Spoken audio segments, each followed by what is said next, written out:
Is there anyone here this evening for Department of City Planning? Is there anyone here from the Department of Buildings?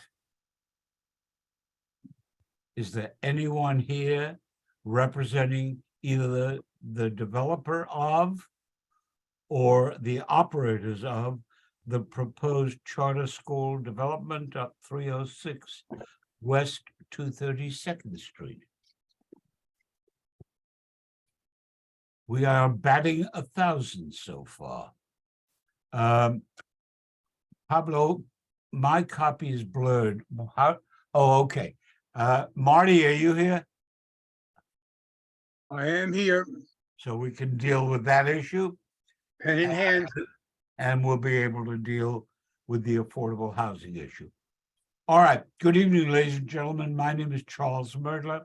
I chair the Land Use Committee of Community Board number 8, and I welcome you on behalf of the board to this evening's meeting of the Land Use Committee. Pablo, do we have a quorum? I'm gonna do attendance at this moment. Okay, Marty Wolkoff, Present, Rosemary Ginty, Present. Dan Paternach, Present. Sylvia Alexander, Present. Bob Bender. Bob was excused this evening. Okay, thank you, Chair. Nick Fazio. Okay, David Gelman. Julie Regis. Lee Chung, Present. Camelia Tepelis, Present.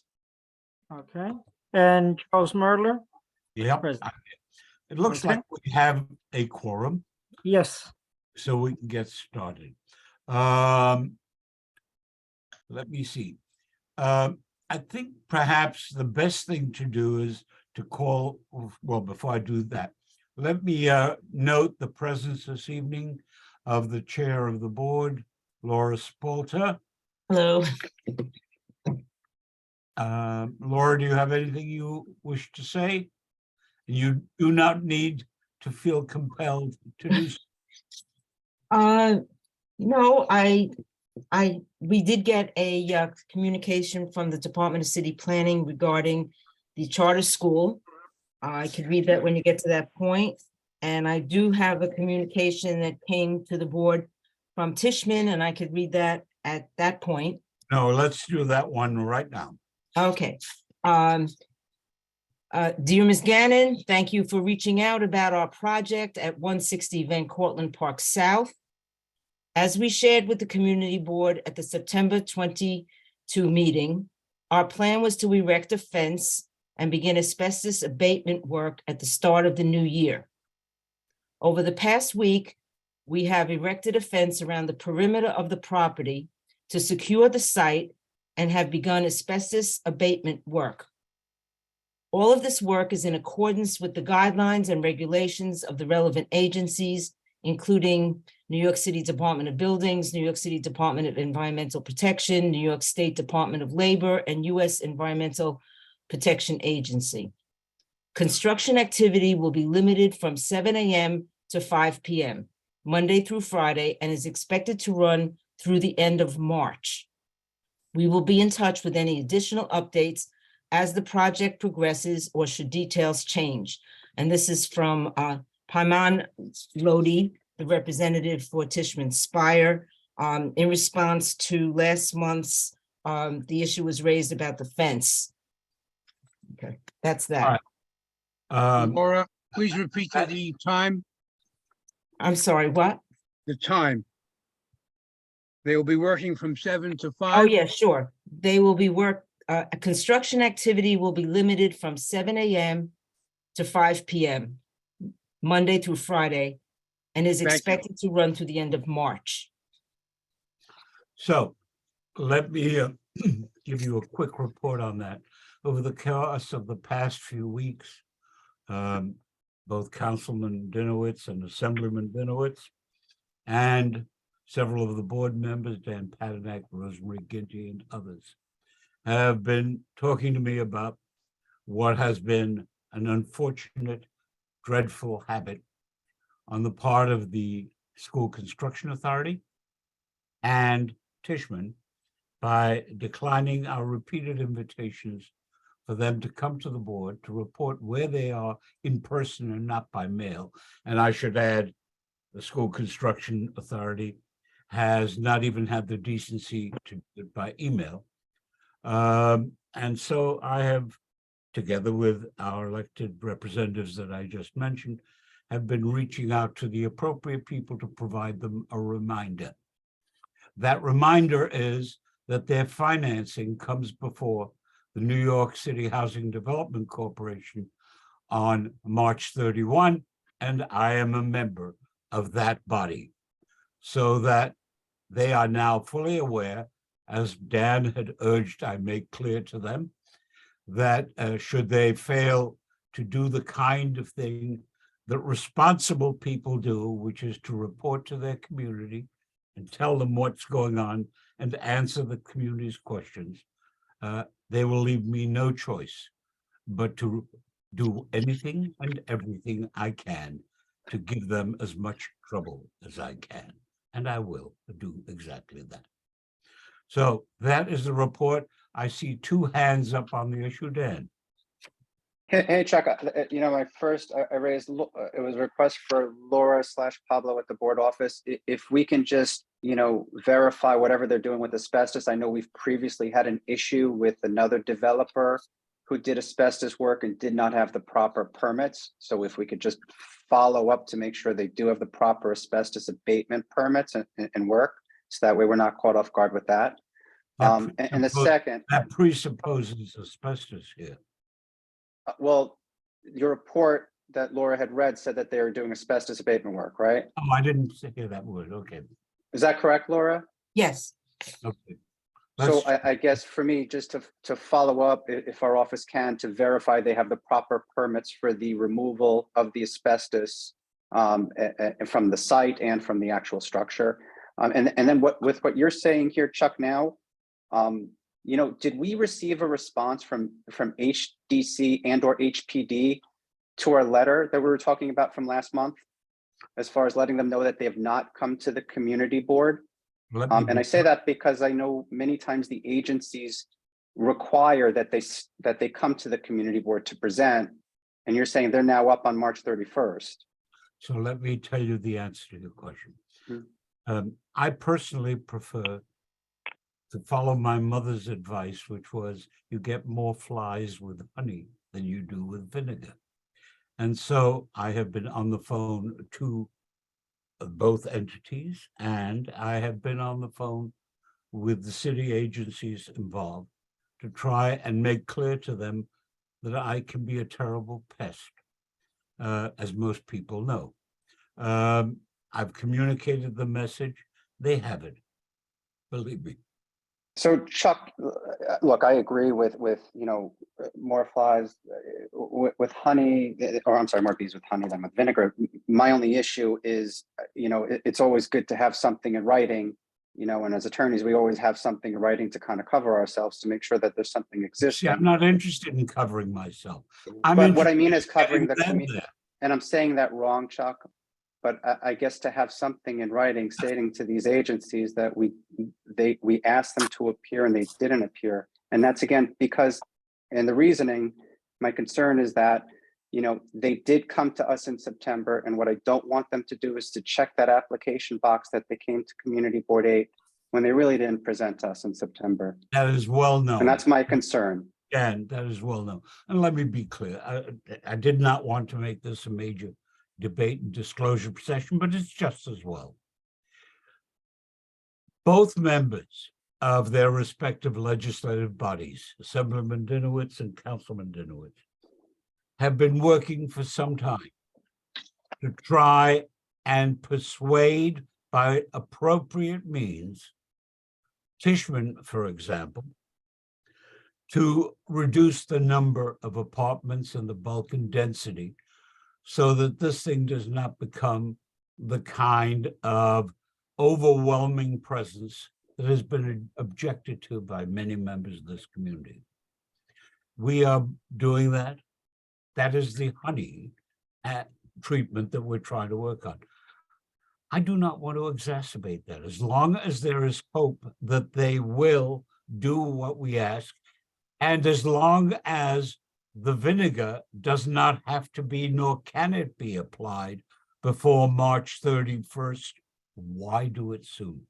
Because Chuck, right now we're in February, and if they're going in front of HDC on March 31st, in order for our committee to do something, what we're really looking at, in order for our committee and for our community board to speak, is to have a board resolution in the middle of March. If you wish to Now- bring the resolution on, make your motion. I understand, Chuck, but again, we still haven't even gotten a presentation. Make your motion. I'm sorry, before the end of the meeting, I will draft something and I'll make the motion, Chuck. Go ahead. Will do. Ms. Rodriguez, I believe you're next. Yes, good evening, sorry. everybody. Chuck, I have a question. You said, clarify, maybe I misheard you, but did you say that you sit on the board of the HBC?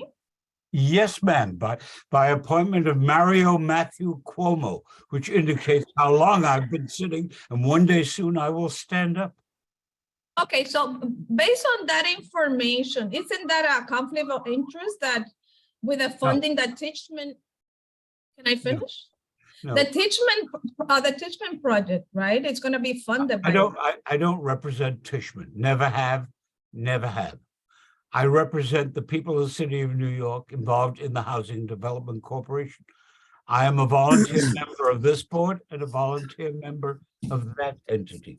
It has given me the opportunity to be helpful in a variety of ways. So, for example, 415 or was it $418 million was on my sponsorship allocated to NYCHA so it could fix the gutters and the elevators in the NYCHA projects, including those in this community. I have no problem when I serve in that kind of capacity. The Conflict of Interest Board is well aware of it, and I have no problems in that regard. I think it is a problem because when you're gonna vote for the funding, you're voting for Tishman project. No, no, no, no, no. I don't represent Tishman. I understand you don't represent it, but the funding that they use, they're gonna use funding from the HBC, correct? No, they're going to use funding from bond issues that HTC has the right to regulate. Correct, and you represent them. So that's a conflict of interest to my understanding. And I would strongly suggest you file a complaint with the Conflict of Interest Board and let them resolve it. Okay, I will. Thank you so much. Good. Thank you. Excuse me, Chuck, Julie Reyes is trying to get in. She's in the waiting room. If you could Please. admit her, excuse me. Oh, how do I do that? At the top, there'll be something that says admit. Not on mine. Who was made host? Be on the host. Pablo, who's the host? Am I? Yes. I don't see anything on top that says admit. Can somebody Would else be help on the- out? other That than would me? be on the host's computer. Who is Danny, in this meeting? Danny's also co-host. Charles Morler is considered the host and Dan is the co-host. Oh, Dan, then you can let, I'm sorry, you can let her, Julie Dan Reyes. should be able to do that. Sure, Also, I'll do it right Ginger now. and Leslie I didn't know I was Wu co-host. are not able And to get in. anybody else might be in the waiting room. I'm sorry to interrupt, but I just got this text. I'm sorry, I didn't know. Yeah, Ah, also my here we wife go. Ginger I have and Leslie something Room can't You get in. admit, got it. All right, I've admitted. Let me finish my point, Ms. Rodriguez. I am quite happy to recuse myself from this, in which event you will have no input to the process whatsoever. Is that what you'd like me to do? I'm going to put it on you. As you. Why? I'm sorry, Wait, sir. wait, What- wait, what- wait, I'm sorry, wait. I'm sorry. I'm Why going do to you put, have to, why did you have to get so defensive? I'm part of my community here, 180 Vancouver. I'm part of the board. I'm representing my shareholder, the shareholder on my building. And I have to look for the best interest on my building too. So I don't understand why you Rodriguez, getting I attitude. am Why you quite getting attitude when we asking question to me? It's a legit question. Am I asking something wrong? Ms. Rodriguez, I am, Yes. Ms. Rodriguez, I am more than happy to recuse. More than happy. The result will be you will not have a voice within the councils. Which would you like me to do? You already say, I don't count here. I don't have a voice. Why am I in this meeting? Is there anyone who would like me to recuse? I'd be happy to do it. I could think of No. greater fun. No, we need your voice. I just don't understand why this has to be so hostile when we are asking questions. I mean, I have the right to ask questions to my community asked- board. You have absolutely every right, but you went. And then you beyond. tell me You if I made want a to file. statement. All right, your point has been made. You're not a member of the board. You're not a member of this committee. You were given the courtesy to speak. Only committee members are entitled to speak at these meetings. You've Point made of your order, four point of order, times over. point of order, point of order. David, that's not correct information. All right, And all perhaps right. Marty can Enough, shed some light on enough, who has a right to please. speak at these meetings. Eli Tables. Yeah, that would be me. I'm known as Eli everywhere I go. That's an old Facebook ID that I haven't been able to change yet. See, the Irwin Avenue face of the building behind me. That's an artificial background. You see how it tears? Anyway, I think Dan Paternak's caution about making sure that if they are doing asbestos abatement Absolutely. properly permitted, this is the same landowner or developer who brought in an unprofessional, unqualified crew to take down that large tree there. One of them fell out of the tree, and because they were probably illegal aliens just working, anything for cash, they fled and never returned. They later had to get an actual, tree surgeon to do the takedown. People who don't know what they're doing tend to get hurt.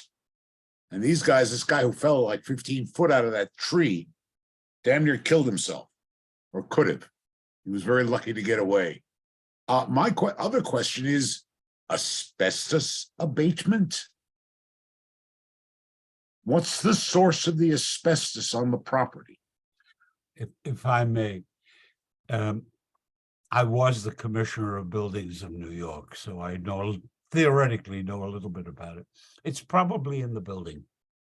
And there is frequently some residue of asbestos in and around a building, as we found, particularly the case in the thing up near the, what the heck is that area? We had it in one of the buildings up here in the Riverdale area up the hill. So this would be asbestos that leaked out of the building when it was dismantled and removed. Yeah, Does that require? it can be asbestos in any one of the following content. It can be asbestos that has been there for quite a while in connection with the construction of the building.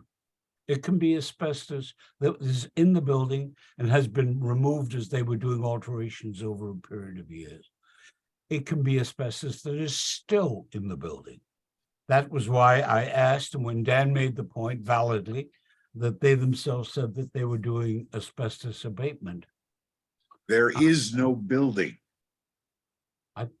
The building there is is. long gone. It's just a hole now. I drove by the visitation building is totally down. Visitation. This is the International Leadership High School, Middle School on West 232nd Street. We're talking about visitation. That's the site we're talking about. Oh, well, that explains my confusion. And I'll mine, take my you hand. scared the I'll hell out of me. But Mr. Eli, Well, thank you very much. I can take my hand down now. Eli, thank you. Jody, having been involved with the asbestos debacle up here in It was in Spuyten your Duyvil. area, right? Yep, it was the Villa Rosa. So if anybody wants to check, you could go to DOB now. You can look for an ACP 5 or ACP 7. Those are the documents that say what's there and where. But one of the things that we had a lot of problems with, Chuck, was that there was no posted notice, which is required by the asbestos code or regulations.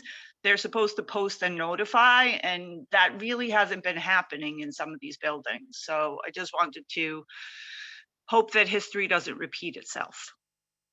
I will take a look there tomorrow, but I must Thanks. tell you, Eli scared the hell out of me on this one. Rosemary, it's your turn. Is it my turn? Okay, so Chuck, you've heard this from me before. I'm gonna repeat it.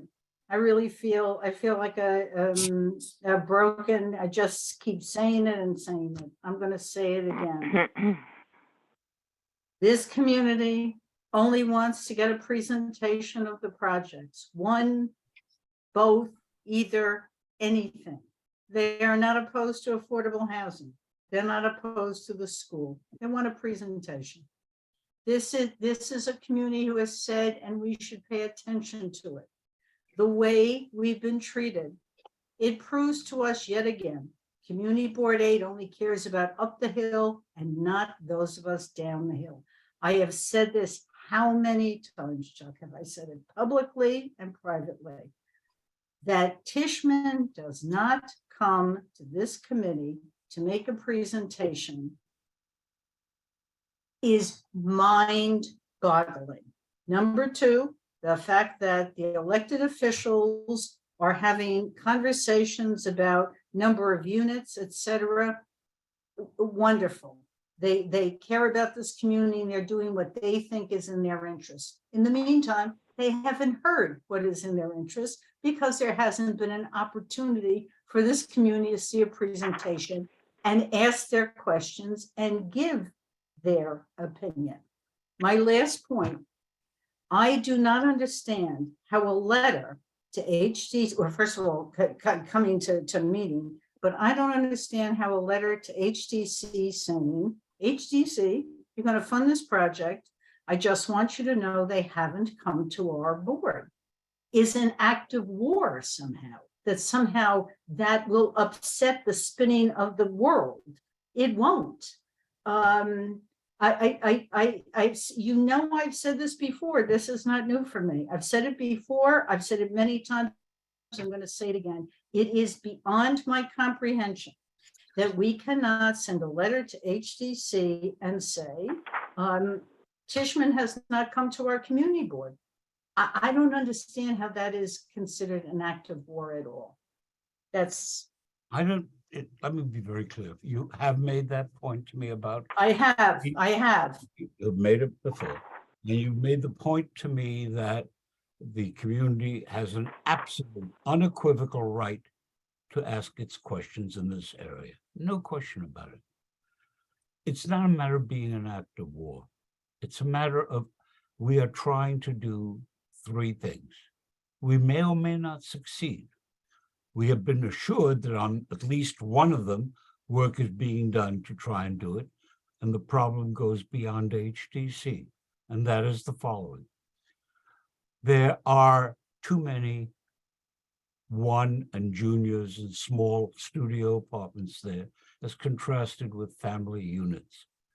At the very time that they appeared the first time, Gary Rodney, the president of Tishman Affordable Housing, appeared. That point was made to him. And at that point, he represented, and he has represented since, that they are trying to reduce the number and increase the number of 2-bedroom units and the like.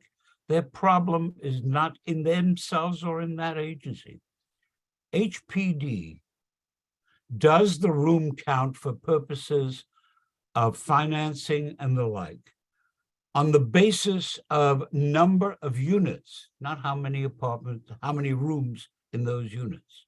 We are trying, they are trying to change the position of HPD on that subject. I think they will succeed because very frankly, Jeff Dinowitz has been squeezing like crazy to get that done. The second thing that we're trying to do is to shift the building in some respect so that we don't have this Pentagon-like structure. Now, all we can deal with is 3 sides, because the 4th side of the complex structure is the School Construction Authority, and they won't even talk to us. They take the position, we are the School Construction Authority, we are immune.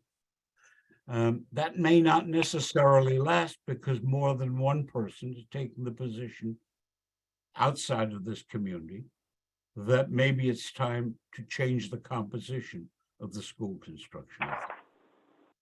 So that's an issue. Would you like, if you think, and you have had my respect for many years in terms of both your abilities and your experience, that writing a letter to HDC is not going to be taken amiss at the same time you're trying to talk to them, I'll do it. It doesn't bother me. It's just something that I think I'd like to see how it runs for another week or so to see where it's going. I really have high hopes for being able to change the room count. I think that that can be done. I think Commissioner Carrion is somebody who, as the former borough president of the Bronx, is open to persuasion on that. But if you feel strongly about it, I'm more than happy to do it. It is, and Chuck, I know, this should not turn into a debate, and there's not a bone in my body that wants to turn it into one. I'll just once again say, just again, 2 simple things. The idea of changing the room count or the size or the number of apartments, that is somebody else's desire. It may be the desire of the community too, but we don't know because they haven't been given the opportunity to speak. No, Number 2, there you're may wrong on be, that no, one. just let me and then I'm finished, okay? Because I really don't want to debate, okay? Then the number 2 issue is there are undoubtedly other issues and the community may want to raise, whether it be traffic or entrances, exits. They haven't been given that opportunity to see a presentation and give their concerns. So room count is somebody else's idea, which is great, terrific, okay? But that's not the local community. So again, this is it. I am not interested in debate. You know that. I'm just not interested in debate. I say what I have to say and hope it makes some difference. Thank you, Chuck. I must tell you, they have all made those 2 points. That's why we responded to them. When the president of Tishman appeared at the first meeting, the point was specifically made on the room count. And when they appeared, I personally made the point on bulk and density. And it is in response to that original point that both of the Dinowitzes and I went after them on those issues. Number 1. Number 2, I said, I agree with you. We should get them in here.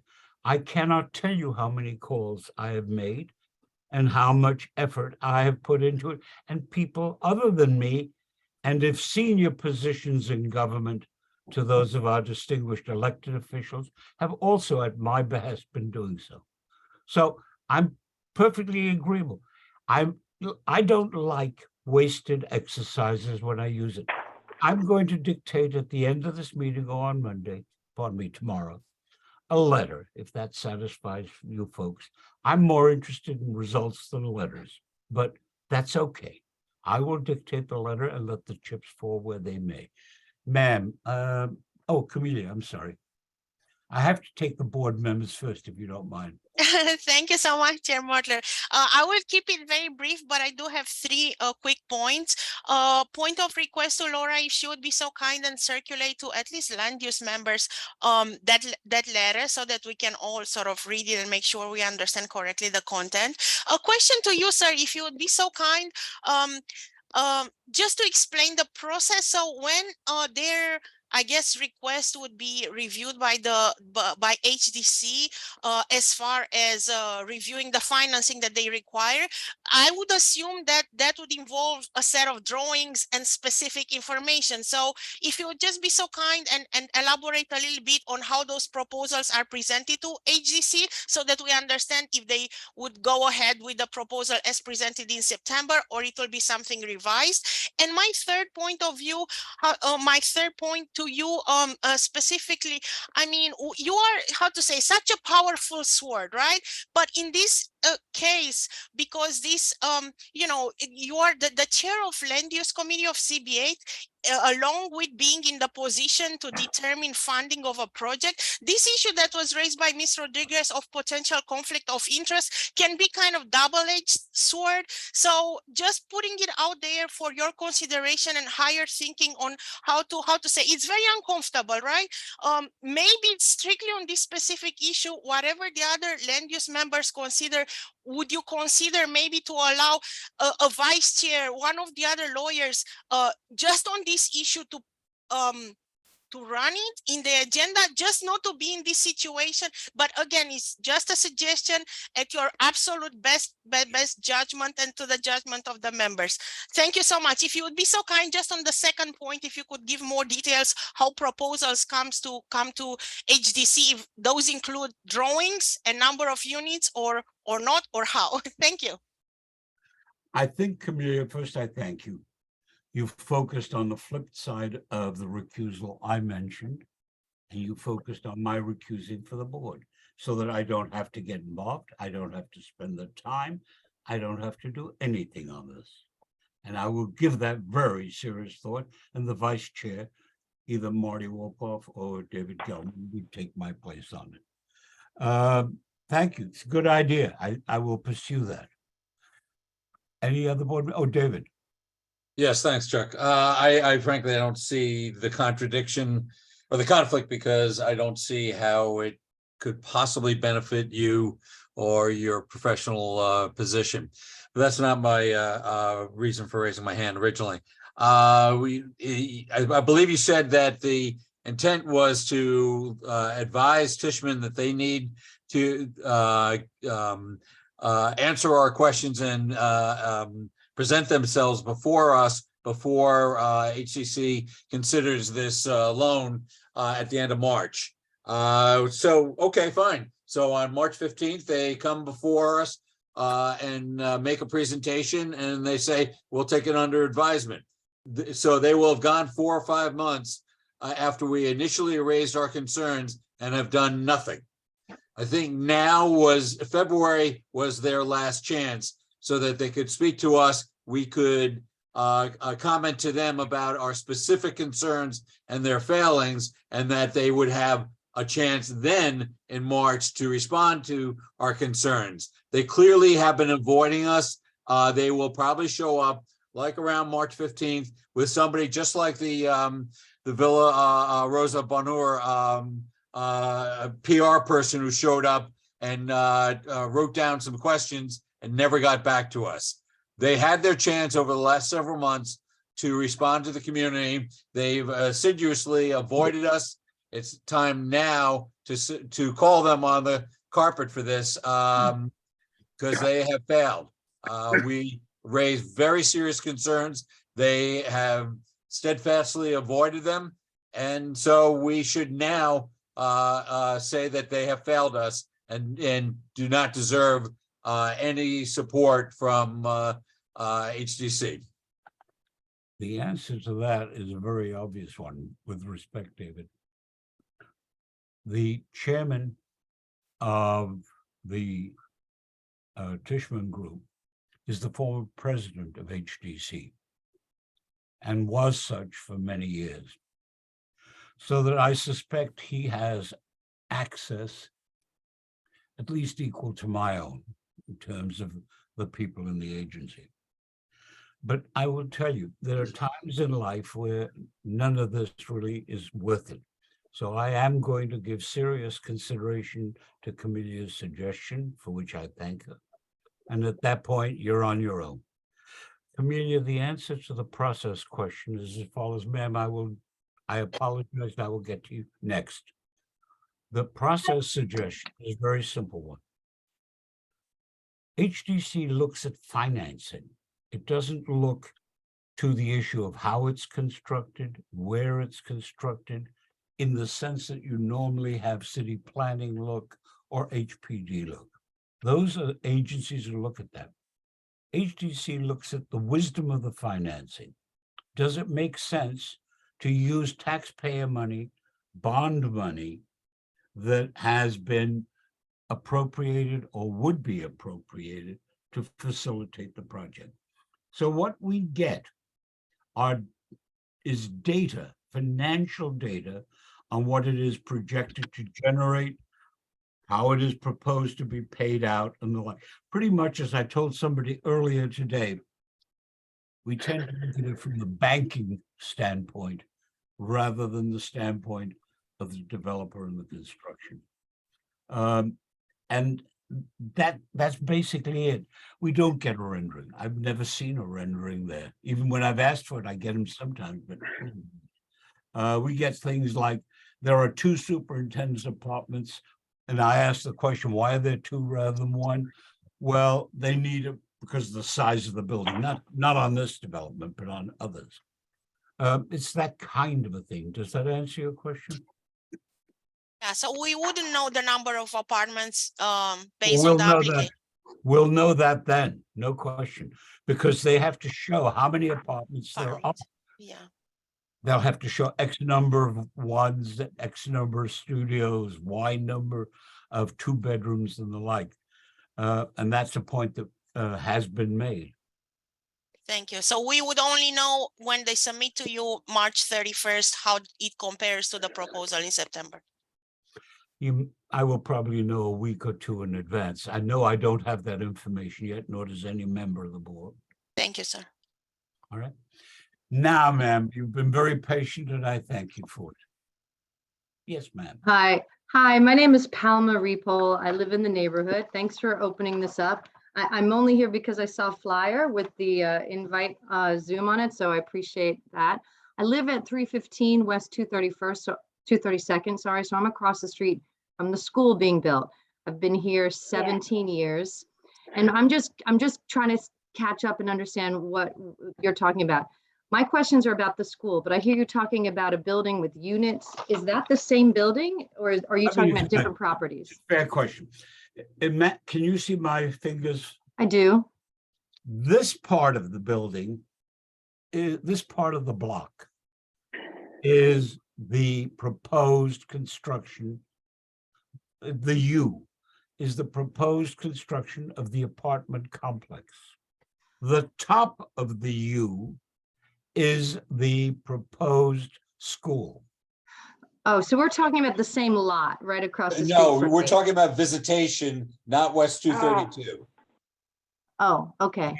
Are you on West 32? I live on West 232nd, and I have some questions about the school. Hold that one, please. Oh, hold it. Got it. I apologize. That's the For charter the school. second time. I think I'm- Yeah, okay, so come back to me when we talk about the school? I promise. Okay, I will mute. Thank you. Eli, you're on again. I had a similar question as what the number of apartment units had to do with the school, but I see we're not yet actually on the topic of the school on West 232nd Street. That is correct. Hold your horses. Dan, Okay, will you send up some kind of flare or flag when you get to that topic?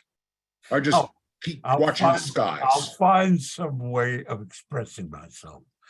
Dan, Okay, Hey, I'll Chuck. keep watching the skies. thank you. I Dan, know we have some folks on the other 232 issue. So I'm just a little bit confused. Are we sending a letter or not sending a letter? I know David had made the mention also. And it's the timing issue with them. Like, or is it, are we setting? if I continue to serve on the issue, this issue, as a member of this board, as contrasted with turning the chair over and recusing myself from all aspects of this issue, I will send the letter out tomorrow. If I Okay, and- decide before then, after conferring with those who I would think might be appropriate people to succeed me, namely either, and I don't even know if they'd accept it, Wolpoff and Gelman, So, if I find that, I will ask them to do what they think is best. mm,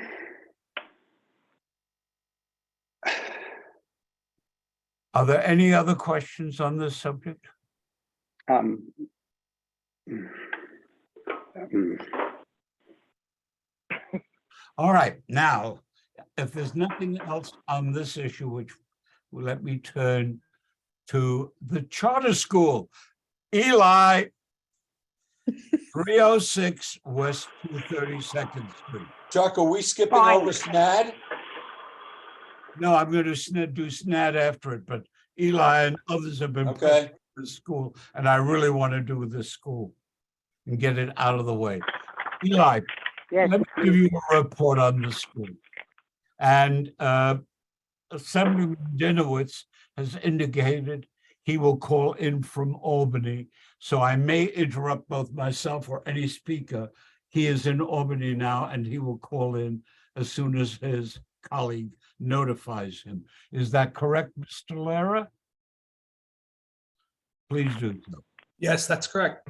Okay, now, by the way, folks, can you put your hands down if you, unless you're focusing on the 232nd Street School, all right?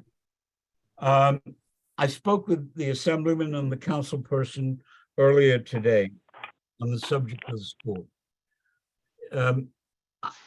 I have a serious problem with this. We've invited them to attend.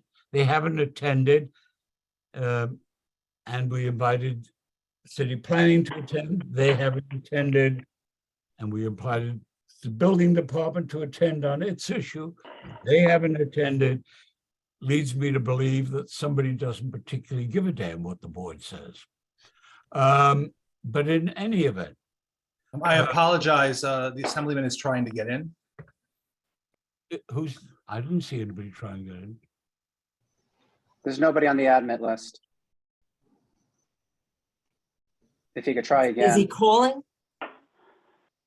Mr. Lara, I don't see anything on my screen that indicates you're trying to get in. Do you see anything there? I'm here. No, I don't have anything. Oh, there. Yeah. I'm You're here. there? All right, go I'm ahead. somewhere. Assemblyman Dinowitz, Thank you. May I speak?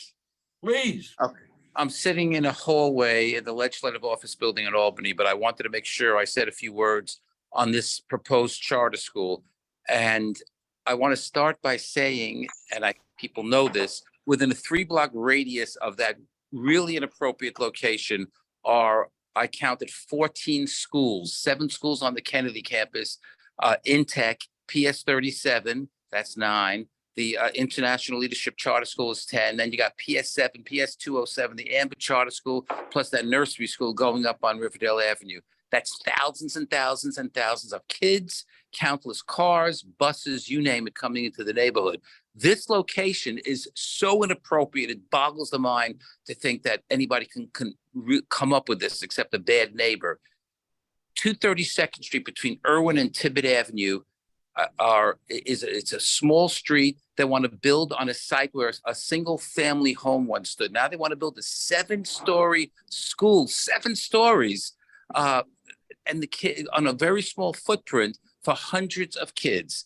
There's going to be between 250 and 300 kids coming to this site once it's opened and completed every single day. That's hundreds of kids, who knows how many cars, probably some buses, and the kids who are walking, which will be few and far between, are going to be coming, I guess, up Tibbet Avenue from the buses on 231st Street.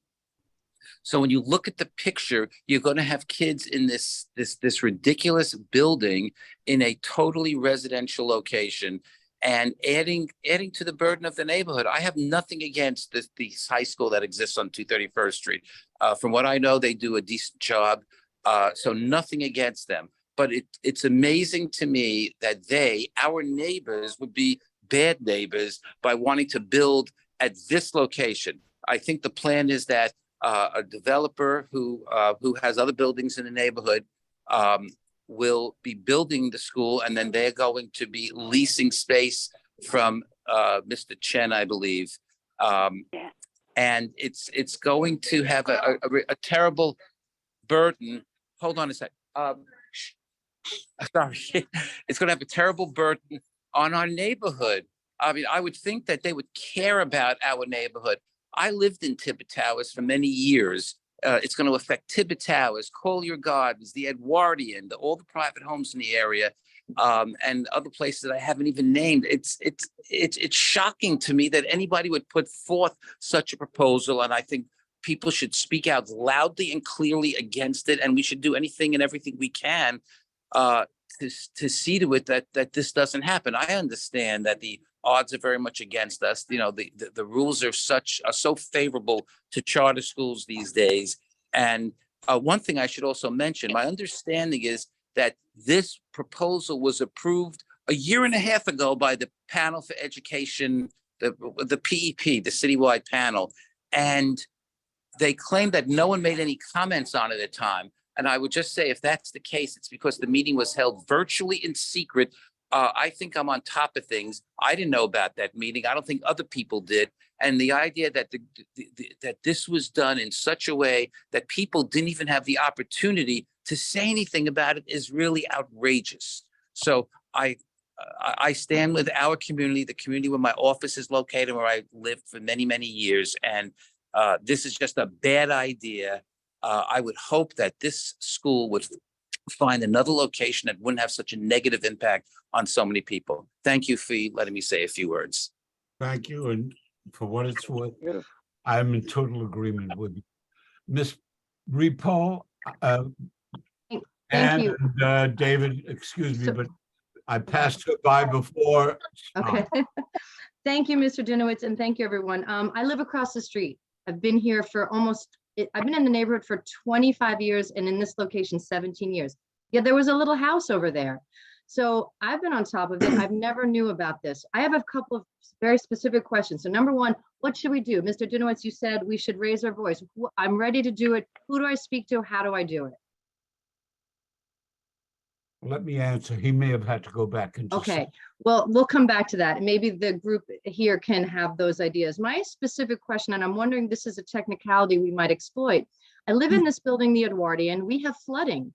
We live at the bottom of this hill. Our basement gets hit really hard in every storm. When they build across the street, has there been some environmental impact assessment to see how it's going to affect the flooding of all the buildings around here? Because I feel like the groundwater that would be absorbed by all of that, they're digging a hole they're going to have like a sub basement. That was a little house over there with a yard. Now it's going to be concrete. It's going to affect flooding for all of the residents around here. And I'm wondering, like, do they have the paperwork on file for the environmental impact statement on something like that? I'm just spitballing here. What is the traffic? Are we going to stay a two-way street? Because we can barely get two cars down this block as it is. Where are the buses going to park? And are they going to take all the resident parking away?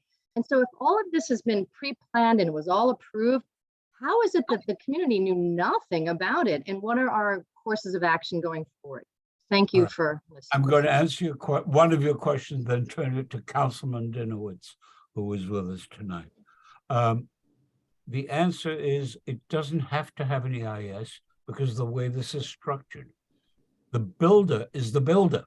He owns the building. They are tenants, no different from you. That's the way many of these are structured. This is not an unusual thing. It's the same kind of arrogance that attends, in my view, many, if not most, of the charter schools that we have in this town, and it's very troublesome. Eric. Council. Hi, good evening. Thank you, Chuck. Thank you. Good evening, everyone. I have not much more to add than the Assemblyman said.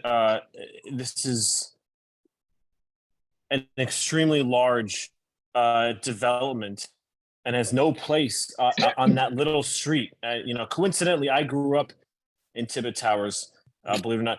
And then my wife and I moved into Tibbet Towers when we were first married. I know the street. My office is around the corner. It is going to be it's going to almost be untenable to have that many students in that spot. We held, just to let you all know, I'm very pleased to see so many people on this call, presumably about this charter school project, because we held a meeting a few weeks ago, the Assemblyman and I and Senator Jackson, with the developer. Unfortunately, the CEO, the principal, whatever, whoever's in charge of these schools did not attend. And just like most developments, it is a struggle to get them to attend, which tells me that they don't have a big stake in the community, that they are not interested in the community. We have subsequently met with the president of Tibbet Towers, and have been speaking with other members of the community. But yes, the fact that you're here, I think, is telling. What we're looking at, what I'm looking at in the city council, is some of the things that were mentioned before. We didn't know about this because there was no requirement to tell us. And when they changed their charter, I think it was May of 21, what it says at the bottom, and you can look it up online, is they notified the school district. And it's unclear, do they mean the New York City school district, the giant Department of Education, because the local community was not told. And one other thing I'll add is this. I think a lot of us on this call, I'm sure there are a lot of teachers, educators, parents, have concerns about charter schools from a pedagogical standpoint, from an educational equity standpoint. But this is another issue with charter schools that I don't think gets spoken about enough, because once it happens in a community, we're blindsided and we're stuck with a charter school. Is they don't have the same land use oversight as a DOE public school does. They don't have the same land use oversight that a DOE public school does. So as they are talking about raising the charter school cap and building more charter schools, they are also talking about doing more construction in communities without any community input, which appears to be a theme of this meeting, whether you're talking about charter schools or affordable housing development. And so I'm also here to tell you that I'm with you, and I'm looking forward to hearing from some of your comments and the board's comments about this development this evening. All right. Somebody asked, what are the range of things people can do? I will give you two of them. I am unalterably opposed to most of the charter schools for this reason. Let me just make the point. One, if you want to take it to the kind of extremes that some people do on these kind of issues, you can pass a resolution urging people in the community to refrain from sending their children to this school because its management has demonstrated it's more interested in the profit. And by the way, these are profit-making ventures. Understand that loud and clear. The people who run them do very well. Or you can take the position that maybe it's time that, because of the impact on the neighborhood in terms of traffic and safety, the police department ought to be asked on a daily basis to visit any double parked cars that attend that school, and that the building department, because of the safety of the children, inspected regularly, like weekly, to see if there are violations of law. Those kinds of things are two options. The third option is you can circulate, which one is one at least that I would recommend to you.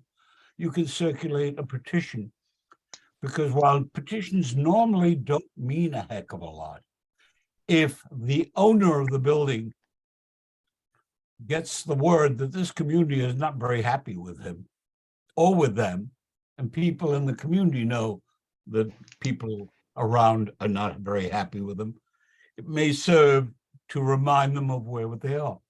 I'd like you to think about those range, and there probably will be other and even better ones from others in this audience. But we as a body have nothing to say. That's the unfortunate bad. part. I'm sorry. That's too bad. That's sad. So those are the kinds of things that we can do. I will tell you, as I said to the assemblyman earlier today, any damn thing I can do to help, I'll do. This is wrong. You're going to have a public safety hazard here without a single question on a site which was occupied by a single family home. You will have a 7-story structure jammed with hundreds of kids. That's wrong. And now David Gelman. Yes, two things. One, I've never heard of this before. I don't know where it came from. And moreover, I don't know what we're talking about here. Yes, there's discussion of a charter school and a 7-story building. Is it just a school? Is it a school and a residence where the developer is looking to get certain expanded construction? David, just school. Just school on 7 stories. Yep. Okay, Just a minute. thank you. It's still on. It's All right. I'm sorry. I thought I saw another board member. Laura Spolter. Yeah, I just want to share, we just got this last week. We made an inquiry to our liaison at City Planning, and she wrote back the following. Hello, Kira. I looked into your question of the charter school at 306 West 232nd Street. The site is within an R6 district, which allows as of right development of uses in use group 3. Schools are considered community facilities under use group 3, as defined in the zoning resolution in section 22-13. I recall you had a question on how the city makes assessments on the location of charter schools. I cannot speak for DOE on that process.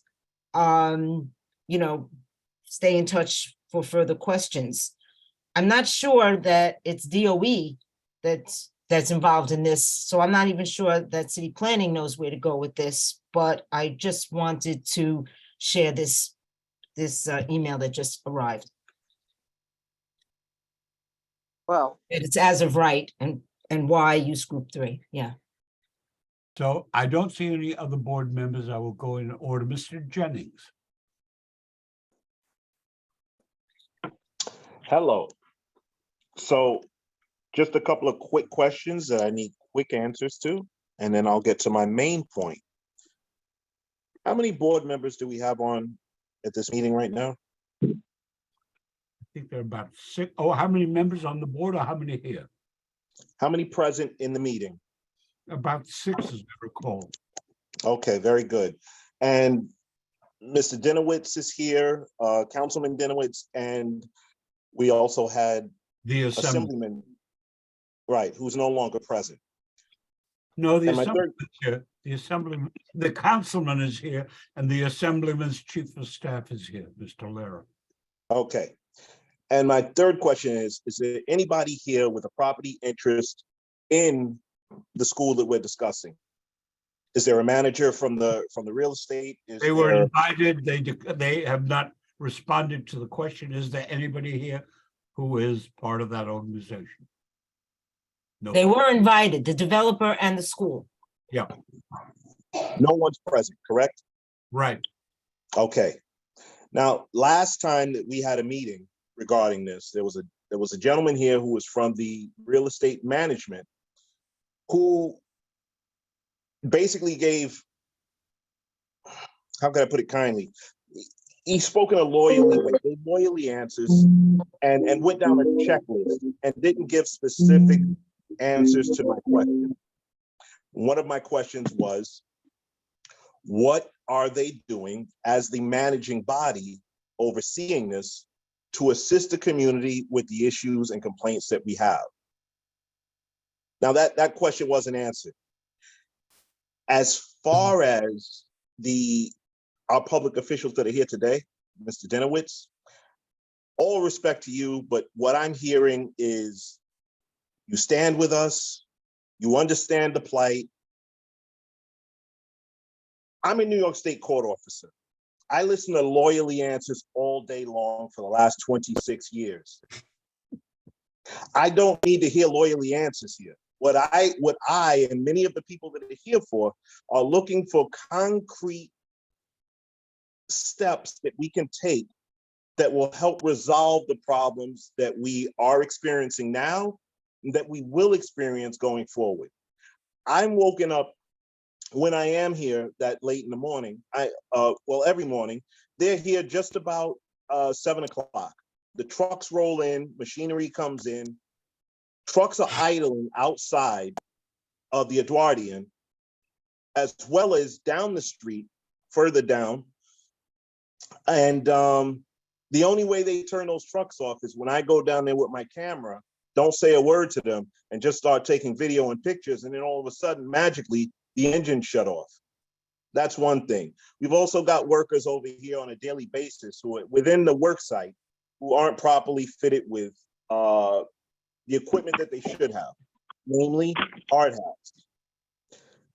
This site right now, from what I see from my window and my balcony every day, is not being operated properly.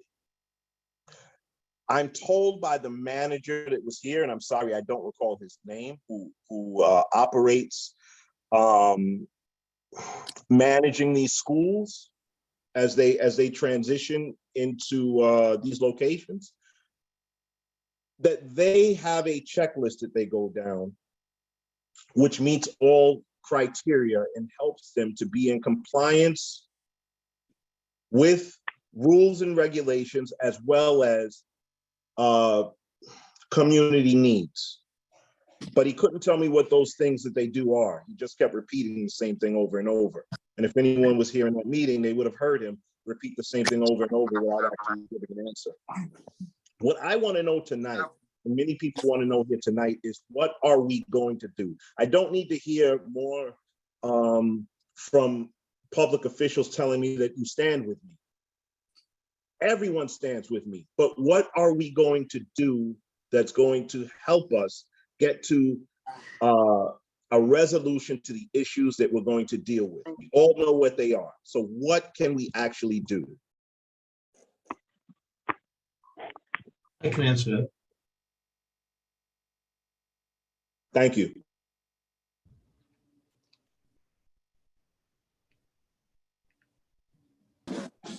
So I just hear radio silence now. May I answer that, Mr. Modler? May I answer that? I'm the president. My name is Mark Stitz. I'm the president of New York Teachers, the co-op Tibbet Towers that's right next to what's going on. I'd love to answer Mr. Jennings' question.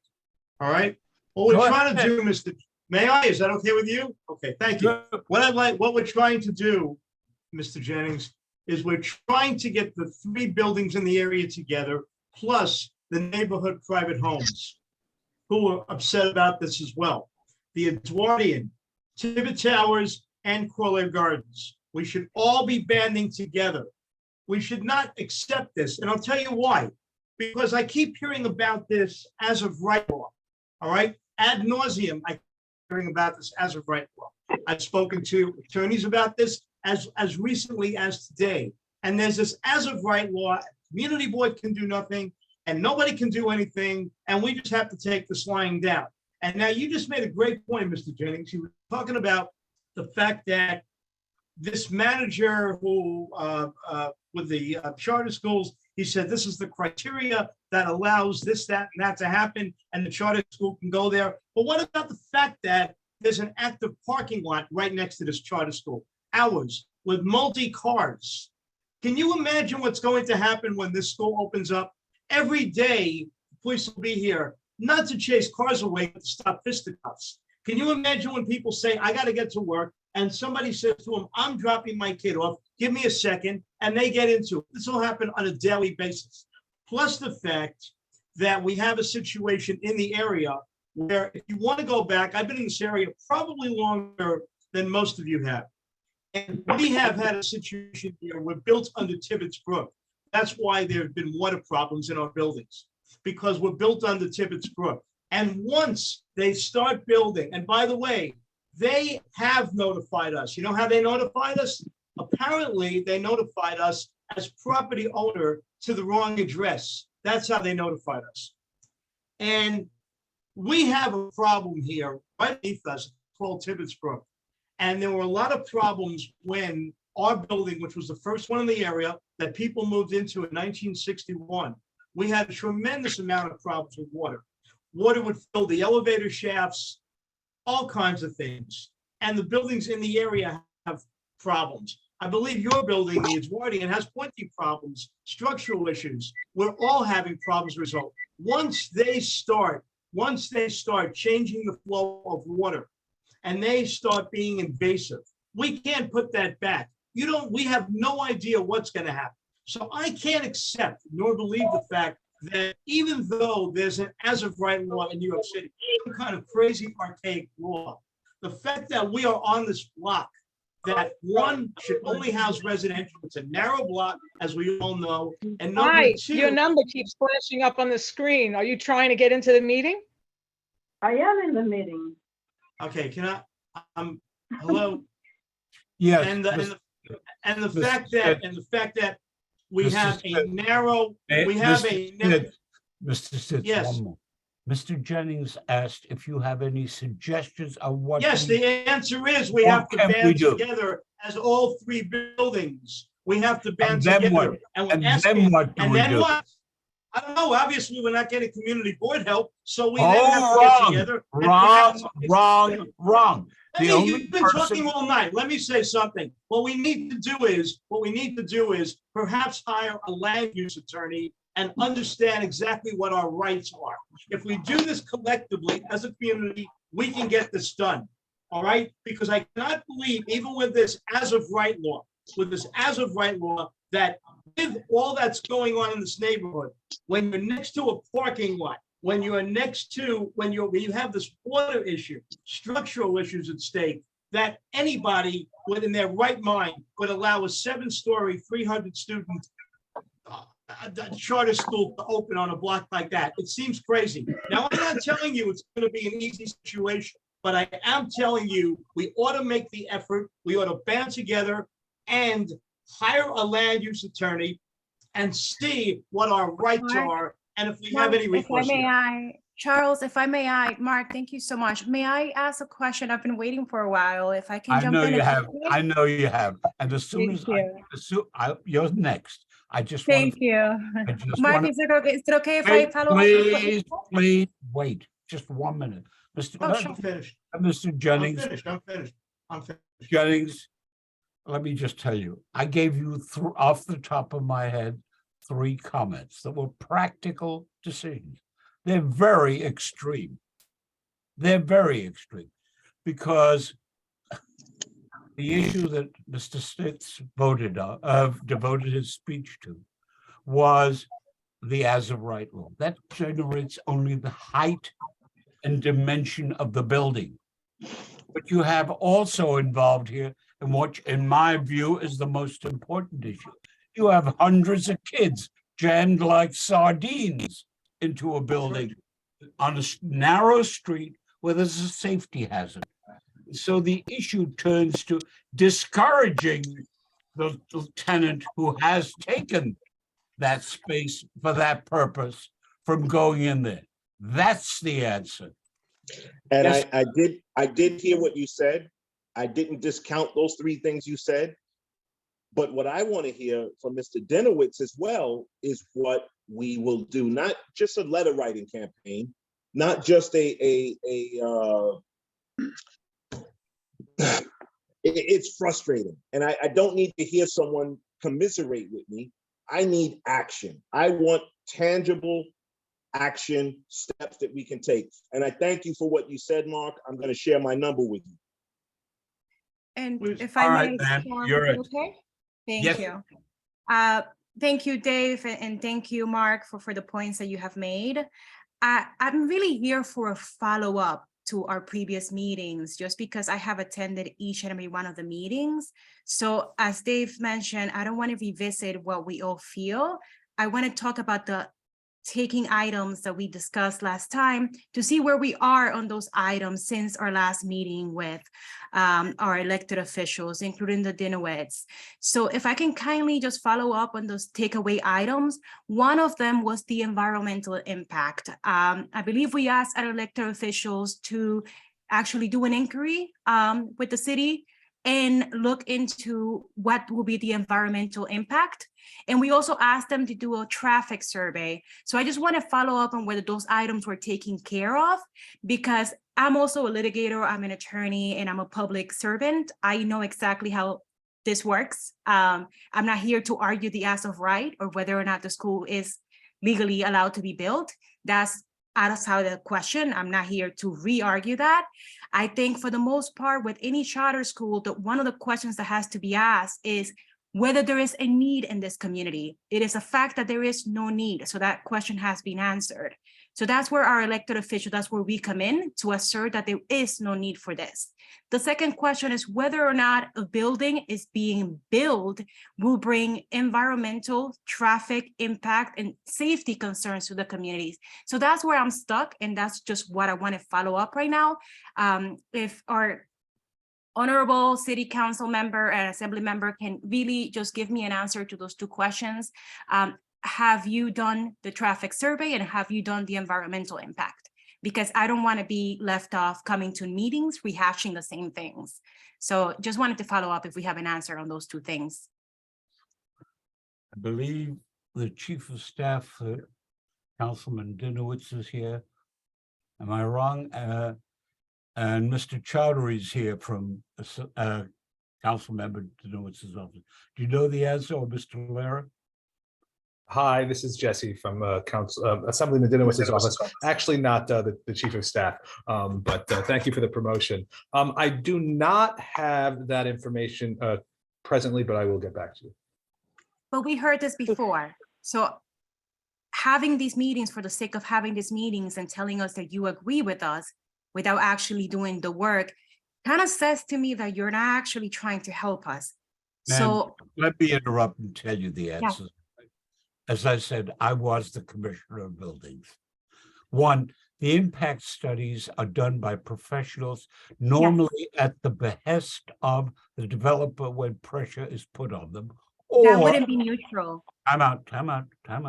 Or by private people hired by groups such as Mr. Stitz is urging, namely people banding together, putting together the pot that does it and get an impact study. You get that impact study, you take it to the entity which approves the issuance of the charter, and you say to them, you were misled. There is an impact here. There's a significant impact caused by the number of kids in the building, not just the height of the building. So you don't get into the as of right fight. Okay, then you get a traffic study. If you need it, I can get you a couple of names of people who do these things, but you'll get them anyway. And you get that study. Well, I just want everyone to be clear that these items that we requested were never done since our last meeting. And that's a huge concern to me because it tells me that Yes. you're not actually advocating for us. Ms. Rodriguez, this is the first time this committee has heard it. So this is You're not. right, but not our elected officials. You're right. Thank you, Charles. So the second thing you do have your is, wait, the second I would thing, love to have the the contact. second thing you do is you get a traffic study. Again, Mr. Stitz's idea of getting the people together to oppose and putting a pot together is you get the traffic study and you send it to the same agency plus the Department of Transportation to say to them, there is a hazard, a traffic hazard here being posed that has to be addressed. You avoid the courthouses and their delay, and you go directly for the jugular. That's how you do it. All right? Okay. I hope I've answered your question in part. No, I know exactly how it's done, and I'm asking it to be done. And really, coming to a second meeting, and the first time we were told that these inquiries were not done because of COVID, allegedly, like city offices were Not by understaffed this and board. closed. Not by this Now I board. want to follow Please up on let that. her finish talking. not by this board. Eli, And Charles, this is not an attack on you, like this is the first meeting that you host, and we thank you for giving us the platform. It's just that some of us, this is not the first time that we come to one of these meetings. So I just wanted to follow up on what we asked for. And trust me, it's not a lot for us to ask for these things. In order to make an assessment that this will be really bad for the community, those are the things that have to be done. And I know for a fact that if folks advocate on our behalf to get those inquiries with the Department of Transportation, the Department of Health, and so on, it will get done. So I'm really concerned that it hasn't been done in the 2 months that we had this let me conversation. take a point to follow up what you just said. And I hope that Can we my colleagues have on the board, I hope, emails or numbers? please, please. I hope that my colleagues on the board will agree with me and they can let me know if they do or they don't. My view is you go through those two studies and then I think you take that to the agency. The moment you say you're going to go, I hope that my colleagues will agree with my resolution, which I will introduce, that the board supports the position of, fully supports the position of the opponents to this. It's a disgrace. And if we do that, and then the legislators can come in, and so far there are only two who have functioned on it. If the legislators then come in, the pressure of that combination may have an impact on both the developer and the people of profit. That's one way you can do this. Ms. Chong. Chuck, I just wanted to bring up some information. This first came to the Housing Committee. Sandra Gordon, who was there, who brought it to our attention, and I didn't know anything about it. None of the other committee members did. I reached out to you. I reached out to the board. I actually reached out to Assemblyman Dinowitz's office, and I found out there was a large contingent of folks opposed to this, and this has been ongoing. So this was all new. Now, I've heard a lot of comments about everyone is so upset, but the reality, I believe, is someone approved this charter. And that's what you need to do, is to go to the entity, which I think right now is the state of New York, the New York State Education Department and SUNY. Those are the two entities. Ms. Castillo, you're shaking your head. Someone approved this. If this has not been approved, then this should not be moving forward. Does anyone know if there's a permit that says this is an approved charter school? I suspect it is the State Department of Education. So then someone needs to go to the state education department, protest, send letters, get the Assemblyman Dinowitz, get the state senator to reach out to them and tell them the reason why this is the stupidest approval you've made in recent years. That's the only way. You gotta go that way, because I don't think the community board or the local council member or the Department of Education has any authority at this point, at least not at this juncture. Am I correct, Eric? Eric? Yes, I want to just a few things, and I hope this addresses some of the things that were mentioned, because some of it's a little troubling. I get that this is upsetting to me, but I think the important thing is that we're working together on this and not pointing fingers at each other. One of the reasons that I highlighted how encouraging it is that there are a lot of people on this call was because on the previous call, which was held just with residents of the neighborhood and the developer and the landowner, there weren't that many people on. And we're talking about Tibbet Towers, we're talking about Corlier Gardens and the Edwardian, 3 big buildings. I know you were one of them. I see some people like this. And the people that spoke were on that call. So that's why it's encouraging to see so many people on this call.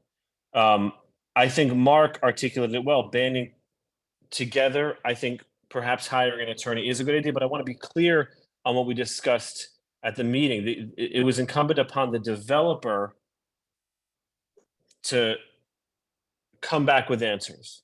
And the big takeaway was that we are still trying to get the principal and the people running the school, not just the development, the school, to come back. That was where most of the questions were during that meeting, with, again, myself, Assemblyman Radinowitz, Senator Jackson, and some of the residents of these three buildings.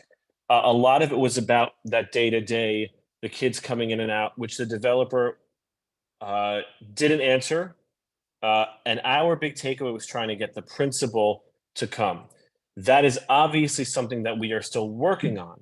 And obviously, as I said earlier, an indication of the type of community engagement this school is going to have looking forward. And that is yet another reason why I'm troubled. Regarding the environmental impact statement and the traffic study, I think Chair Murdler can talk to that a little more, but just to say that that is incumbent upon the developer to do those things, not upon a council member or an assemblyman or a senator. Elected officials don't conduct those surveys. And again, during the meeting, the request was for the developer to come back with those questions, not for me. So I want to make that very clear. We had a meeting with board members of one of the buildings. And one of the things we spoke about was a press conference and getting this some attention. If that is something the community wants to do to bring attention to this, how bad this particular development is and the process, because it is a flawed process of no community engagement, I am with you. But it will be ineffective for me and Zoila and Dave to stand outside on a corner and scream out to the wind. It has to be, as Mark said, all of us coming together. And that takes not just the people on this call, but all you dragging your neighbors in to do this work. I think I've addressed a number of the points.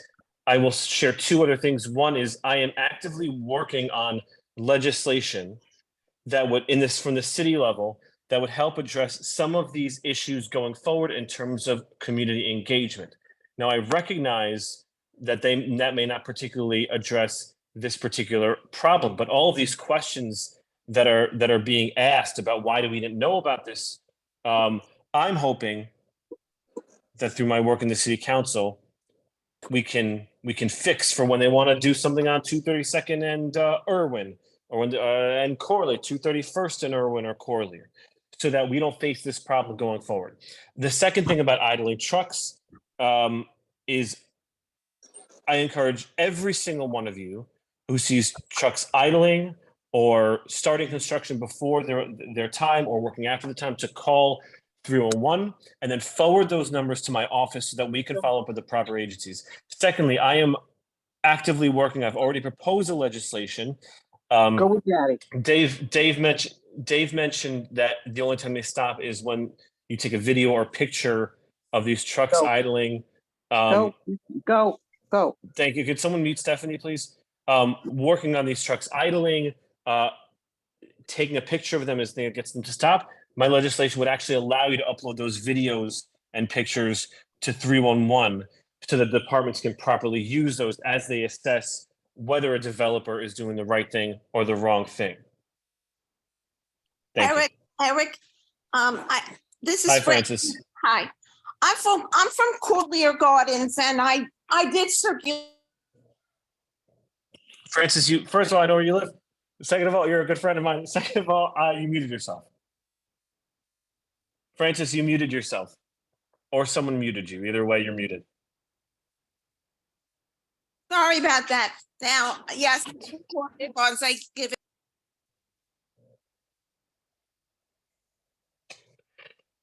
it. Chuck, you are also muted. I have gallery Francis, mode you're on. muted as well. Chuck, you're mute. Yeah. I got it. Why does it keep? Sharita, your words recognized. That's why. Somebody's ahead of you in the line. Oh, gosh. Okay, forget it. Okay, and I want to leave you with that. I don't want to take time away from community members sharing and then from board members addressing it. So I will leave it there. Thank you, everyone. Okay. Ms. Paulson. Thank you, Mr. Dinowitz. Thank you. Hello.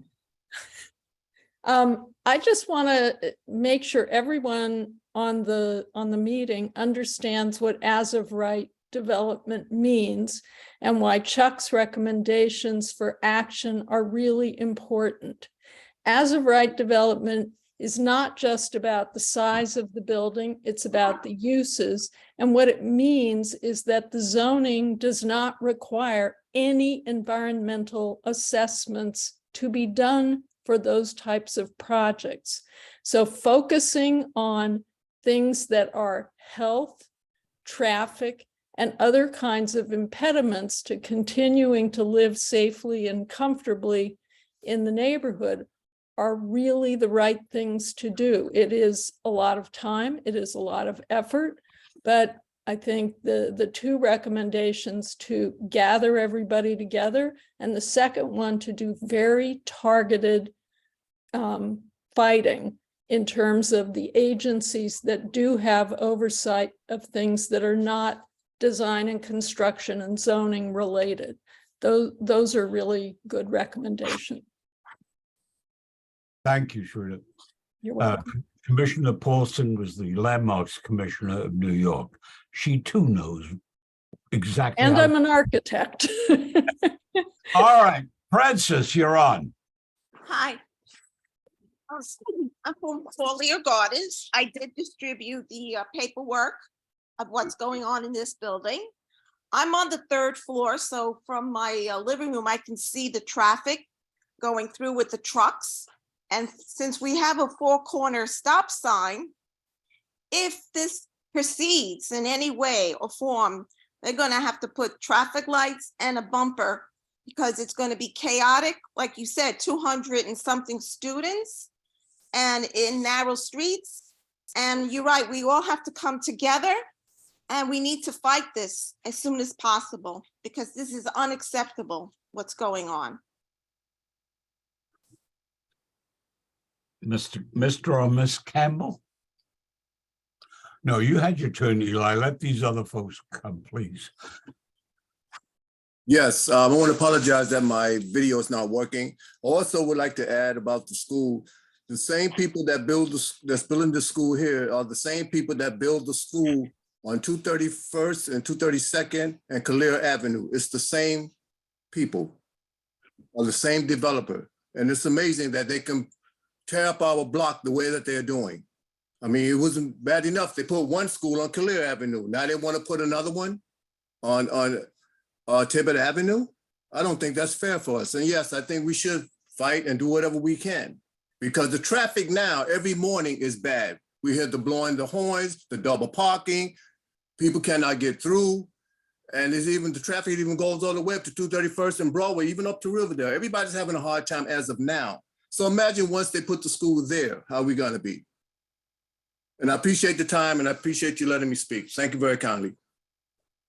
Lourdes Vella. Unmute, please. Yes, Lourdes hi. Vella. Yes, hi, thank you. First, I wanted to ask, because I don't see a chat on here, because I think it's important, especially if we're trying to organize, that we have access to people's, with permission, obviously, emails or phone numbers. For example, Zolia, I would really appreciate having maybe your email or contact information and some other people that spoke. So if you could answer that question first, how can we contact each other? Because I also noticed that on the flyer that was put out, there's no group name, there's no way to get back to anyone. Let me suggest that Mr. Stitz is on. He has been working to try and get this. Mr. Stitz, do you have a number for them? Yes, I do. I can be reached at 917-455-0732. 917-455-0732. If you order in the next hour, it's free shipping. I'm kidding. But you can, anybody wants they are welcome to give me a call preferably after 5 p.m.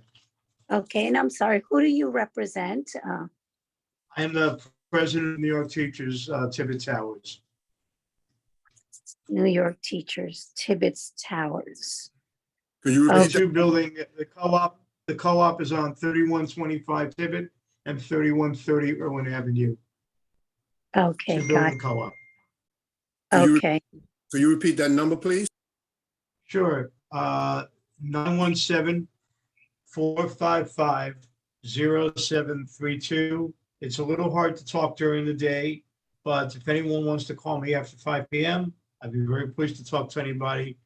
And my aim here is to get all our neighborhood friends in the community. Let's get together and let's do something about the situation. Let's be proactive, and if necessary, let's create the funds, whether it's building funds or our personal funds, where we all put in whatever dollars where we have the money to hire the appropriate attorney that we can all agree upon, and let's do this the correct way. We can speculate here all night long. We all have great ideas, but I'm afraid that we're going to need a higher power, an attorney who is more skilled at this and has more knowledge in doing this than we do. I'm not an attorney, so I have a lot of spirit about this thing, but I'm not an attorney. So I think that's what we need. That's my opinion. okay, thank you for your contact information. The other question is it possible to open up the chat? There are certain people that participated. Okay, don't- not, It was disabled 3 years ago. oh, okay. Natalia Diaz. Thank you, Ms. Miller. Well, thank you so much for your time this evening to dedicate to speak about this topic. I just had a point of clarification and question I wanted to ask the group. It's my understanding that the name of the school is similar to the name of the charter school that is on the corner of 231st, and the new building will be a satellite building. Is that correct? It is my understanding that the following are the facts. The other school starts at a certain point and stops. This one is supposedly going to continue on from there. The grades. Okay, It's so it's like same an thing. addition or like an addition to a K-6 school. Yep. Is it possible that the way they're getting around the path is because it's not a new charter per se, but an extension and a satellite to the building already in place on 231st? That is a point they have made. Who is they, sir? I'm sorry, Who is they? the applicant for the charter to build here. So they claim they're part of the same charter that has already been granted. So and I apologize if I'm reading too much into your language. Are you saying that it is not confirmed that the two schools will be linked? All I know comes from their papers. I'm sorry, sir? I do not know any of this of my own knowledge. That's what I'm Okay. telling. I understand. I just wanted to make sure I heard you. Okay, so, and the reasoning for my question is that when we collectively talk about this issue, we need to use the same language the school is using. If they are discussing a satellite, we should also be discussing a satellite because it lands on the DOE buildings planning very, very differently when you talk about a satellite to a school building versus a brand new school in a neighborhood. So I just wanted to clarify sure- and offer I'm that. not sure. I'm not sure that helps you as much as saying, here's an entity, come into the area, building in an area it doesn't belong in because of traffic safety and other considerations. and focus on these kids, this school, this building. Don't drag the other one in, because they'll come in and say, we've had no problems in the other building and the like. I wouldn't do it. You wouldn't argue that the fact that they went around the notification process saying there's satellite versus a new school. You can make the point, but I would not press it. It's not worth it, and you have a risk. Okay, thank you. All right, Sherelle. Sherelle? Yeah, yes, hi. My question is, I believe the school on 232nd Street will be extended around to Tibbet Avenue, which will be an additional problem because there's a vacant house on Tibbet Avenue and it's been zoned as a commercial property at this point, transferred from residential to commercial. This is something I learned recently during one of our meetings.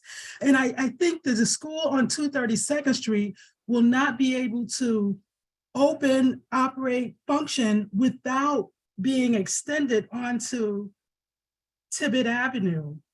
And I'm wondering if anyone is in, excuse me, is finding out if there are permits that have been, applications that have been filed for permits for Department of Transportation, to Department of Education, buildings, or anyone. I think it's essential to find out how that building on Tibbet Avenue will impact the building on 232nd Street. It's a point, Mr. Stitz heard you. If you have any further follow-up on it, you might give him a call on it. And also I'd like to mention that 232nd between Irwin and Tibbet is a very small block.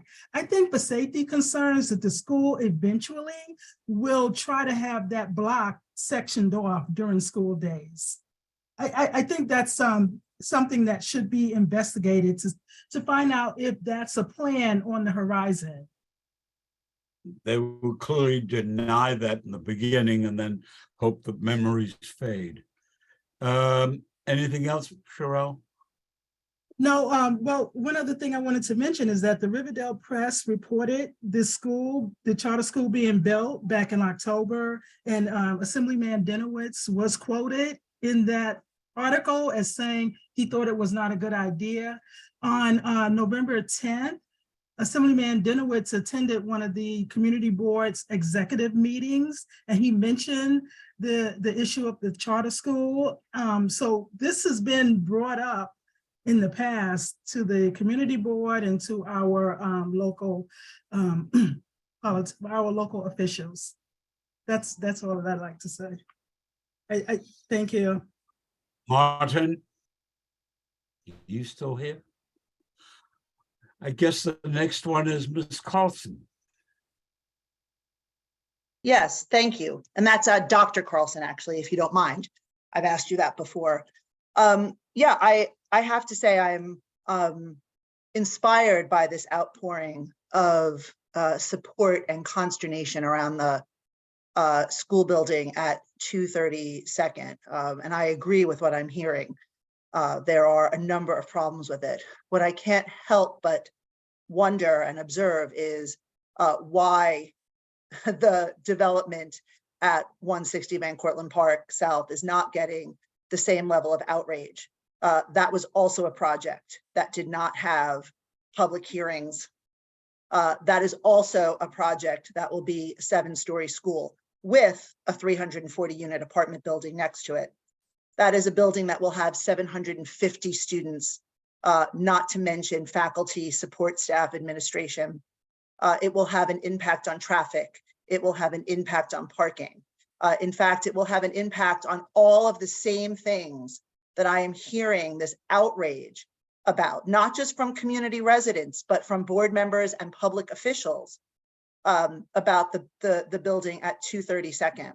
And I am just wondering why there seems to be such unanimous support among public officials and board members in contesting that project when those of us who are at 180 Van Cortlandt Park South feel like they've been left to deal with this very much on their own. I heard Assemblyman Dinowitz go through the list of schools, all the schools on the Kennedy campus, Intech, the public school on the corner. We've been told there's a need for schools, and yet we have all of these schools. How can the same schools be used as an argument against the school at 232nd, but not against the school proposed for 160 Van Cortlandt Park South? I find that to be a puzzling and disturbing inconsistency. And I'm just curious, the only difference I can see is that one is an SCA project and one is a charter school, but the problems are the same. And I feel like they should have the same attention given to them by our elected officials in our community board. So I'm hoping someone can address that. Mr. Jennings, are you raising another question, or is this the hand up from the full one? Just want to add a point, but I don't want to cut off her answers that she's looking for. So I'll wait. Thank you. And Mr. Campbell, is that the same one? Mr. Campbell? Okay, Eli, you're on. Yes, I'm sorry. Before this meeting ends, is it possible that we can find or get some numbers where we can have another meeting? We should try to have meetings maybe every month or every 3 weeks out of a month, so we could keep informed of what's going on here instead of having a meeting every 2 months. I mean, I think that would be also nice, so we can all be informed what's going on and what's the next move is going to be. Thank you very kindly. Let me try and answer that. Let Mr. Stitt's idea sink in. People act on it as quickly as they can. And I'm sure you will find he will pull together, or that group will pull together, the kind of meetings. To the May I just ask, Mr. Morley, if I may? Hear me out. Hear me out. Uh, Once he's got his act together and his people, they will be able to do it. This group, the Land Use Committee, will function on the land use issues as they are raised. I'm happy to do that. Okay? Eli, you're on. I just wanted to ask one question to Mr. Councilman Mr. Dinowitz. Stitz. Eric, is there any way that Mr. Stitz, please. Eli. I'm still interested, like Mr. Jennings, in hearing the answers to Dr. Carlson's questions. Because that's not the issue before us at the moment. It's a different site. That's the problem you got in the beginning. You were talking about the other building. This is a different site. I often do. We have all been focusing naturally, I suppose, on the inconveniences and injuries this school will cause us. Correct. But I find myself drawn to the fire trap that they're intending to build and the effects that's going to have on their students. And this may suggest a line of attack we can pursue along the lines that you suggested, Charles. It's an interesting point. I immediately wanted to know, I mean, I'm obsessed with design. I spent my entire career in the theater working, building designs and designing objects. And I was very curious how they propose to get 300 students into that footprint and still have stairway and hallway access to change classes every 45 minutes, and where they intended for the fire egress to empty out into. Now, I was pursuing the plans. I wanted to see how they solved that design, challenge. The law is you must have two means of egress from every premise. And if you don't, you then have to have fire sprinklers throughout. So that's an interesting question. it's another reason why I wanted to see the plans that were submitted to see if it had that sort of thing. They haven't What I seen- was able to glean from a little bit of plans that I was able to see, which was basically the drawing that shows the setback that's required and the setback for sun access that's required on a building of that size. And that contained the notion that they intended to build to the building line, to the property line. There was also some indication that there were not going to be any windows on the east and west faces of the building. So it seems to me they're building a windowless fire trap. I think one of the things we might be able to do is to get some more specific information about that design and put that out to prospective parents.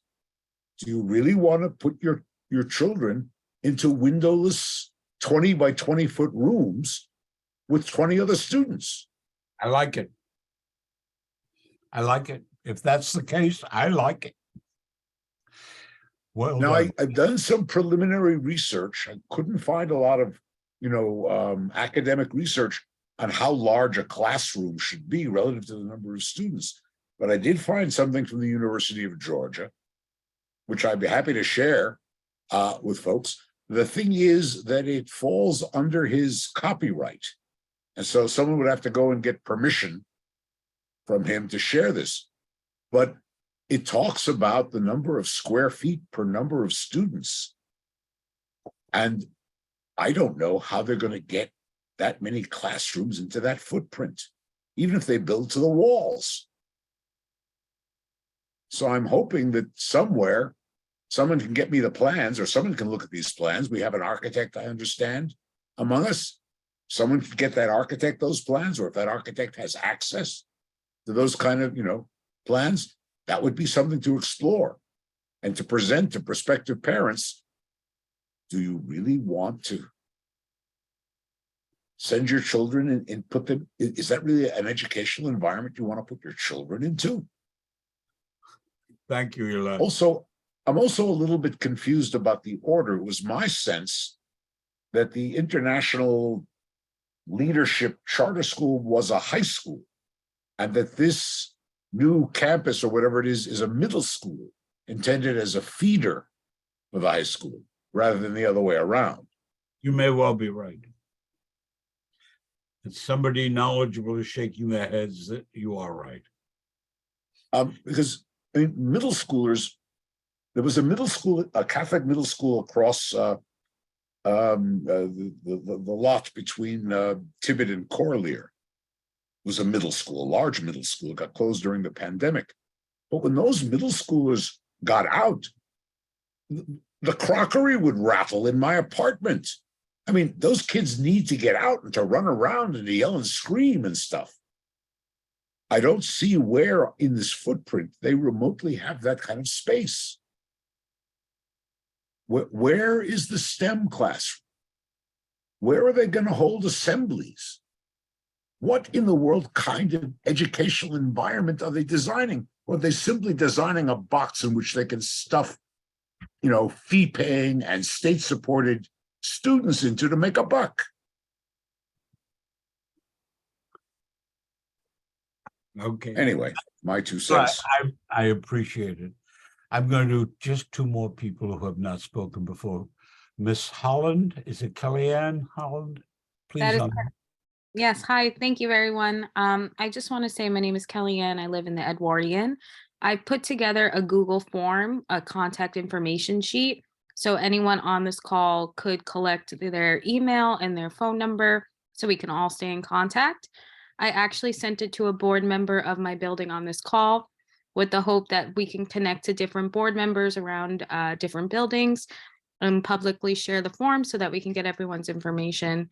I am a younger person. I'm happy to start an online petition or anything like that. So I do nominate myself to help with that, but I do look to some board members in my building. If they could help spread the message, I'm happy to partner with you all. Thank you. Now, Mr. Paradis, you were next. Have you pulled your hand out? All right. Is there a Andrea, link for that? the Eli, question, yes, we will connect from the board of my building to different boards because I do not have the Okay, email. no, that's Sorry. fine, that's fine. Andrea H. You have to unmute yourself. Andrea, you're muted. Okay, can you hear me now? Yeah. Oh, okay. I'm not real good with this. There was a meeting, I think, on January 3rd, and I came into it late. And I went on to the Riverdale Group Facebook page because there was mention of it. And my question was about the use of 303 Tibbet, the yellow building that's now abandoned and sold and is going to be a commercial space. And that's where the crew is parking, and they have access in and out of that wooden fence they've mounted. So one of the members had a conversation with me, and she told me that in the original meeting, that building was not part of the school. But I just wanted to share that my gut is telling me, and it's just a gut feeling, that I truly believe, because that is going to be a rear entrance or an exit and maybe a garage or something, and also for the garbage. Because I can't see any other way to have access in and out of that building, the way that's constructed in the front, and there's nothing to the side of the new charter school building. And my gut is telling me that is going to wind up being the entranceway. Now, also, when I did send an email. I'm not real tech savvy, but I sent an email to both Dinowitzes. I CC'd one of them. I think I sent it to Eric's office, and I CC'd his father. And one of the reps was nice enough to send me the actual legal papers of the deed or the sale. I'm not exactly sure. Again, I'm not, learned in these things. And the same name, Chen, was on that sale. And supposedly that was the property when I knew Brian Kehoe, who lived there, because he fixed my bathroom 12 years ago.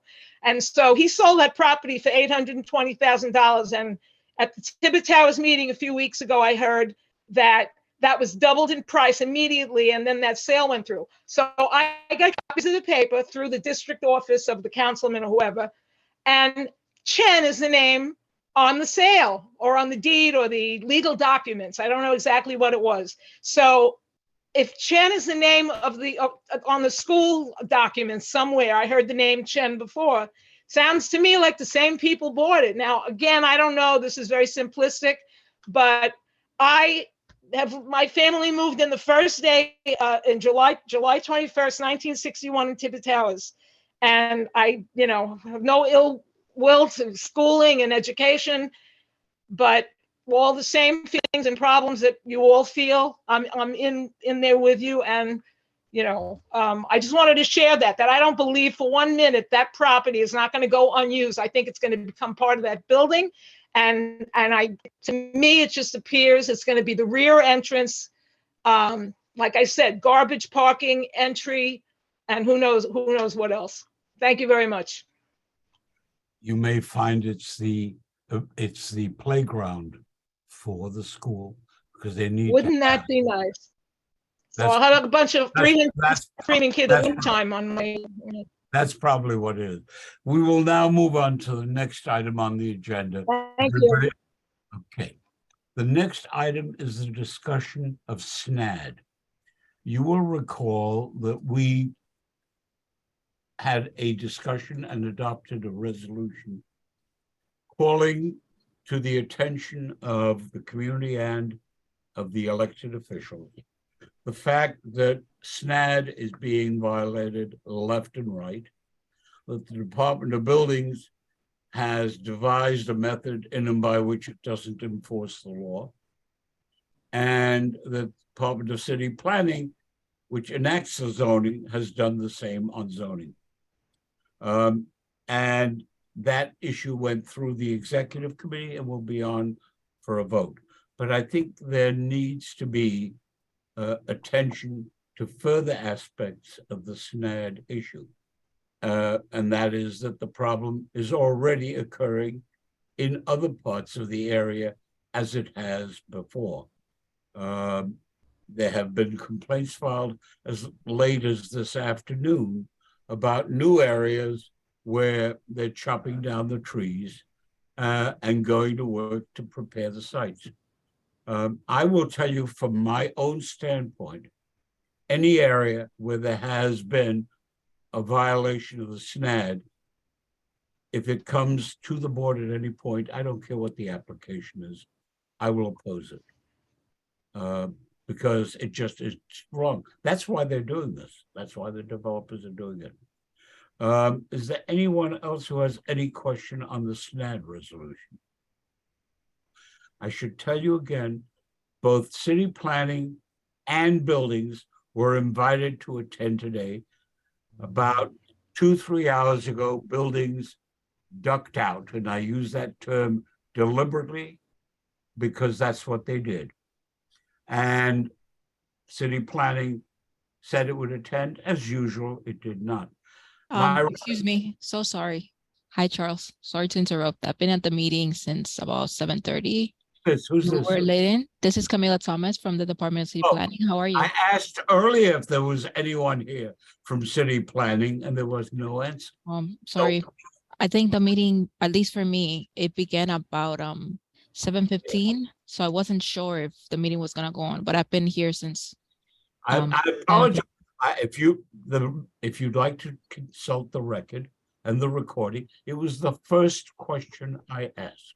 No, sorry, sir. I didn't hear that question, but I've been here since the start. My question to you is, what do you or what does Department of City Planning have on the table in terms of its reaction to the violations of SNAD that are showing up every single week? Well, obviously, we are very much opposed to the idea of having people put down trees, do any kind of violation. We received a call this morning from Chevier Nursing Home that I believe, Charles, you mentioned in the past as being like repeated offenders. They suggested putting down some trees and then later coming to us for permits. I told them that was not the way we do things, so they would have to submit paperwork. Obviously, they haven't done this in the past. I am not sure if they were prompted by the community board to do this now, because I understand that they've been putting down trees repeatedly, but this time we were able to basically stop them before they cut down a tree that wasn't supposed to be cut, or if it is supposed to be cut and it's sick, then we should be reviewing it first. Anytime we see or hear of a violation, we are not, we don't overlook it. And I'm sure most of you know, we've had a lot of change in leadership. We have a new director, Paul Phillips, who joined our office about 2 weeks ago. We will be briefing him next week on all the issues that have been going on with SNAD violations recently, especially with the resolution that the community board has been discussing and voting on. So we are for sure paying attention to this issue. And I think that's all we have. And as always, if you have any questions, you can always reach out to me. Ms. Thomas, I thank you very much. I apologize. I was not aware you were here. That's why I asked the question before. Let me make a point to you. We got another one today. I will have it forwarded to you. They're coming in at the rate of one a week. And then after the last one, which got so much attention, was on a property that sold for $3.5 million or $3.3 million in the area. So that what this is the beginning of a development wave and a view of people that the law isn't here to be enforced. I have one question for you and one request to make of you. The Department of Buildings promulgated a plan. It's not a regulation. It's never been published as required in any of the city register or any of the other publications, nor has there been the hearings required for it to be a valid regulation. It issued something called People Program or Homeowners Program under which instead of issuing a violation, when it knows, sees, and has evidence of a tree removal at the very beginning, and that was what actually happened in the case that I'm referring to, they, instead of doing that, they send them a letter saying to them, how do you plan to correct it? Well, after you've chopped down a 200-year-old or a 100-year-old or a 10-year-old tree, it's very hard to correct that tree in the future. And so if they get no response, then 60 days later or 30 days, depending on how they calculate it, they will then think about issuing a violation at a time when there's no proof that they have available, except if some Councilman Dinowitz's bill is enacted, because the only proof are those photographs that people have sent to us and that they've taken while it's ongoing. I would appreciate it if the Department of City Planning would communicate with the Department of Buildings, which is why we asked both here, so that we can find out by what authority they do this, because there's no such authority in law giving them the time to get away from the act, and two, showing them the lack of wisdom of approaching it. I'd appreciate it if you would do it. I have no idea whether this is the first time you've heard about this or not, but whatever it is, we wrote to City Planning when we wrote to the Department of Building saying this is a crazy idea. Yes, this is related to 5501 Palisades Avenue, correct? Correct. Yes, I do recall that email, and I recall hearing about the homeowners relief program, I believe the name is, for the first time there. I am not aware, or I'm not sure exactly of why this was created in the first place by Department of Buildings. As of right now, we have not heard from the owner of the home, who should have reached out to City Planning to correct this issue and to speak to us about what we believe should be the correct measure, which would be planting new trees. Of course, as you all understand, that we cannot plant again trees, very old trees. It would need to be like at most 3-inch caliber tree, but that would be, as of right now, the correct response to deal with the issue of cutting down a tree that shouldn't have been cut in the first place. I will look into it, and I cannot speak for DOB as to why they have a home relief program. I understand that it's related to having like first-time offenders, quote unquote, but I'm not sure why this was this program was initiated in the first place. I can rationalize it when it's applied to certain kind of violations. Some of them, people didn't know about it, and they put in a light fixture in a place that they shouldn't, or they painted it where they shouldn't. But where it's applied under very general language to tree removal, that's a real problem. Number two, may I ask you also, with respect to consider the following. It is cheaper for somebody to cut down a 50-year or 100-year-old tree and replace it with a single 3-inch caliber little bush kind of tree, which will not be as obtrusive, and we'll plant it where we'll put it on the side. That's the problem here. The tree that is the big tree frequently is in front of the building. They like to have a free lawn, so they'll put it over on the side.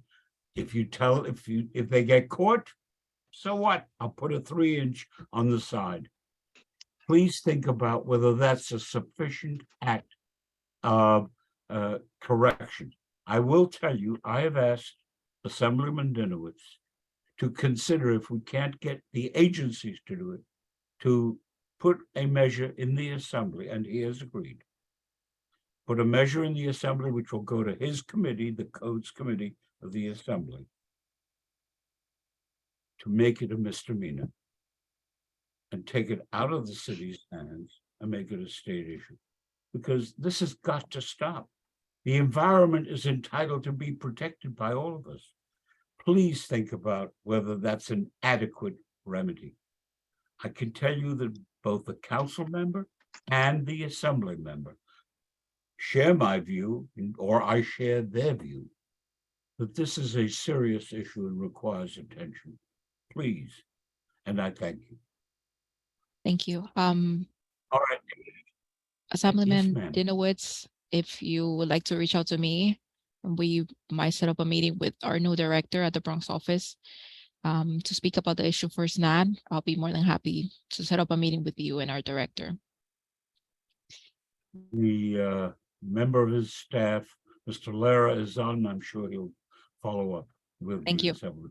Thank you. They're in session now in Albany. Now, the Riverdale Avenue Working Group. Martin, you are. Chuck. Yeah. Camilla, I really am very glad to hear your comments. This is the first time we have heard of any sort of engagement, particularly about Chervier. But I think that a high priority should be, what do we do when something happens? I live across the street from Chervier, and they have about 50-year-old trees there. And if I wake up some morning and I hear a chainsaw, what do I do? What do we do to stop them from cutting down those trees?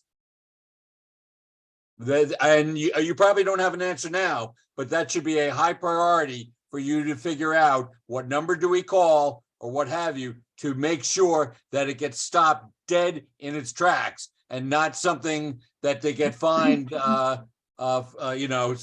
months later. That's a critical element of SNAD in our experience, because we've not been able to stop these kinds of activities. Yeah, I understand it is a very serious issue, and the fact that I wouldn't want any of you to get in like any sort of situation of danger, first of all. I am not sure of what anyone is capable of when you try to stop them. So I wouldn't suggest any of you try to stop them physically. I believe what has been done in the past for the community board has been reporting it with pictures. So please think of yourself first, because I wouldn't want anyone to be hurt. And we have to, as you said, like right now I don't have an answer as to what can be done to stop them in their tracks, but be sure that I will be bringing this up to our new director, see what we can do about the issue with SNAD and what zoning, what our department can do in terms of enforcement of the SNAD rules.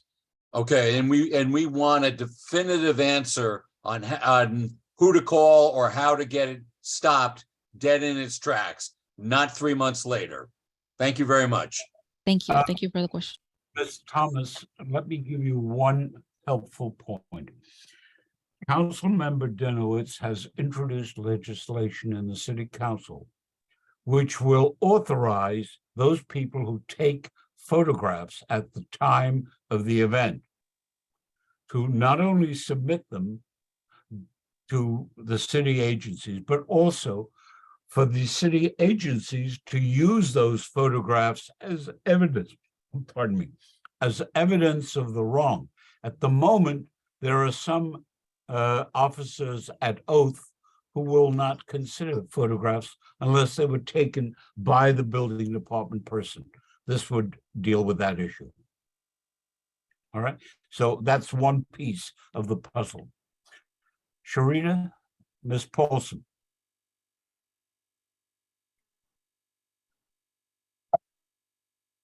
You're muted, Sharita. Yes, I see. Thank you. And sorry to take up more airtime, but I do think that the Nature Preservancy has talked about this issue. And one of the key missing items is that the Department of Buildings does not have an application to remove trees. So there's confusion, no transparency, and very difficult enforcement because of that. One of our board members, Barry Wilner, who you know, brought to our attention a very simple application form that's used in some of the river towns up in Westchester that makes it very clear. If you want to remove a protected tree, this is the process that you need to go through so that there's a clear enforceable mechanism for doing that. We don't have that in the city. If you go to the Department of Buildings website, we have an application for what to do after you have removed the tree as a restoration or cure kind of a process. And so, number one, I think the ability to use the photographs would be an excellent way to start the violation process. But secondly, we need a permit process to deal with trees so that we get authentic and accurate arborist reports and a permit process for doing this. Sharita, if you will send to me a copy of that paper from Barry. Yes, I will. Happy to do that. I will Thank- tell you, I'll make you a bet now that more than 50% of the trees that come down, the people who take them down will not file a permit in advance. They'll take their shot. As Rosemary and I have found out in terms of specific cases. Rosemary, you're on. Yes, there were multiple good ideas, fabulous ideas out there for applications, for enforce, for everything. And but I just want to boil it down to a very, very simple fact. City planning proposes zoning resolutions. Kamala, did I say that right? It is the zoning resolution is your baby. You should hug it, you should love it, you should protect it. It is not yours to enforce or interpret. That's the Department of Buildings. So now you have a sister agency who is coming to, who is not doing their job. Now, it is your job, city planning, to love the snag and to advance its enforcement fully. When you come against a city agency, this is what you do. You take it to your director at Bronx, yes, go all the way up to Dan Garodnick. And it is two city agencies where a problem between two city agencies gets solved is with your deputy mayor, whatever deputy mayor is in charge of both of you. That is where this issue has to go. The city hall has to say either Department of Buildings, you're right, city planning, go away, which I would love to hear, or Buildings Department, you got to do your job. I want this issue in the lap of the people who run these agencies.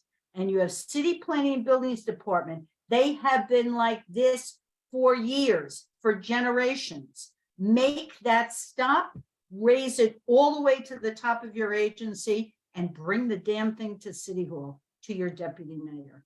I am dead serious when I say that. Thank you. I won't take any more time. Thank you. Let me point out to those who are not aware of it, Rosemary is one of the more senior officials on the subject of zoning and the like, serving that role as counsel to the mayor, assistant to the mayor, Ed Koch, and made sure it was enforced.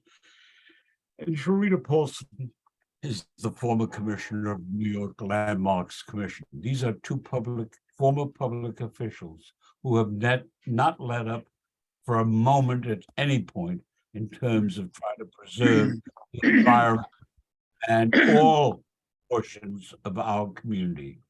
This determined. So, last week I mentioned that I was going to look into some sort of practical ways that you could actually prove or see what trees are where. And so there's a brand new map by the New York's Park Department, and it's actually very, very detailed. It actually lists trees on public streets and in city parks. So street trees in public parks, just Google New York NYC park map or tree park map, and you'll see that actually every single tree is documented there. So that's a very good way if you're looking for proof. We're talking about photographs and just getting an understanding of where these mature trees are. That accounts though actually just for a third of the trees that are around our neighborhoods. The other 2/3 are private. They're on private land, which is not going to be on the New York City Parks tree inventory. I looked into a commercial service called Earth Define. It's accurate down to a meter, and you can actually pay for a very, very high, powerful and accurate tree inventory to protect the trees. But what this brings me to is actually some advocacy around this. So not just practical tools, but the city is launching another Million More Trees initiative. And there's a lot of energy around this in other boroughs, particularly in Brooklyn and on the Upper West Side. So here we talk a lot about SNAD, but I think what we should do is actually start thinking more about embracing this Million More Trees initiative. I've been in touch with Dina Witz's office. I'm trying to set up a time there. I first thought I was going to join an existing movement, and then I wanted to pitch in and help. But it turns out there's not really an organized effort going on in our community at this time. So I put my email up there. If anybody knows of this and wants to get in touch with me, I would love to work on this. But what we can do in the shorter term is we can get the director of the Nature Conservancy speak next time we meet. And I've spoken to them already about their Million More Trees initiative. And then I'm also thinking that this is a little bit further out and bigger, but I think SNAD should not just be for Riverdale. It should be for everything. And earlier, people were talking about the, who lives above the cliff and who lives below the cliff. I think that SNAD should be applied to all of Community Board 8's region. And if all of us are protecting the trees together, not only can we inventory, there's more and more tools available that make this very easy and increasingly cheap, but we can also plant new trees, protect what we have. And if all of us are showing that we're concerned about this and we're passionate about planting trees everywhere they're needed, which they're needed more in the further east you go. I think that that's going to also make it easier for us to advocate when a developer misbehaves and does try to cut down a tree. So it's a rising tide that would lift all boats. Thank you. Let me thank you very much for what you've said. It's on the money, but let me make 2 points to you. There are other SNAD type areas. They cover Staten Island and Riverdale, section of the Bronx. Unfortunately, they don't cover the whole area, as you pointed out. I would welcome having them all over the area. I think that's something that a lot of people have been working for. On the other hand, in the prior administration, they tried to repeal SNAD in this community and in Staten Island. So as you can see, it's an uphill problem. Number two, if you would please do me the favor of communicating by email to the community board and give us those 2 citations. I will follow up personally on them. All right? I'd appreciate that. Jody. So thanks, Chuck. So Ms. Thomas, thank you for staying so long. I just had a point and some questions for you. Chervier is a repeat offender. This has been going on since forever. They cut down trees once they had to do restitution back in 2005, but they are not being assessed even the DOB penalties, nor are they being told by DOB to contact city planning for the correction and the restitution. So they are probably just gun shy because of all the pressure we've been putting on through the community board and the community, but also because they received a fine for violating a stop work order for cutting down trees. So again, I'm going to just repeat what Chuck said about, and Rosemary about, one city agency to another. You have these zoning policies that DOB is responsible for enforcing and is not even assessing the fines when they know that there is when there has been a violation. So that's a big issue. When we do get DOB to say a violation, they don't assess the fines, and that goes for Chervier. It has nothing to do with the homeowners relief program, which I believe was meant to be for homeowners whose equity was in their house, and a small fine could really, during COVID, be a big problem. It shouldn't apply to a $3.5 million property that is purchased by a developer. So that's one issue about DOB is not enforcing the penalties nor telling those violators to contact you. The second issue is what you said is about 5501 hasn't contacted you. And I think that the mechanism really should be is once there's a violation, city planning should reach out and say, hey, you need to make this correction.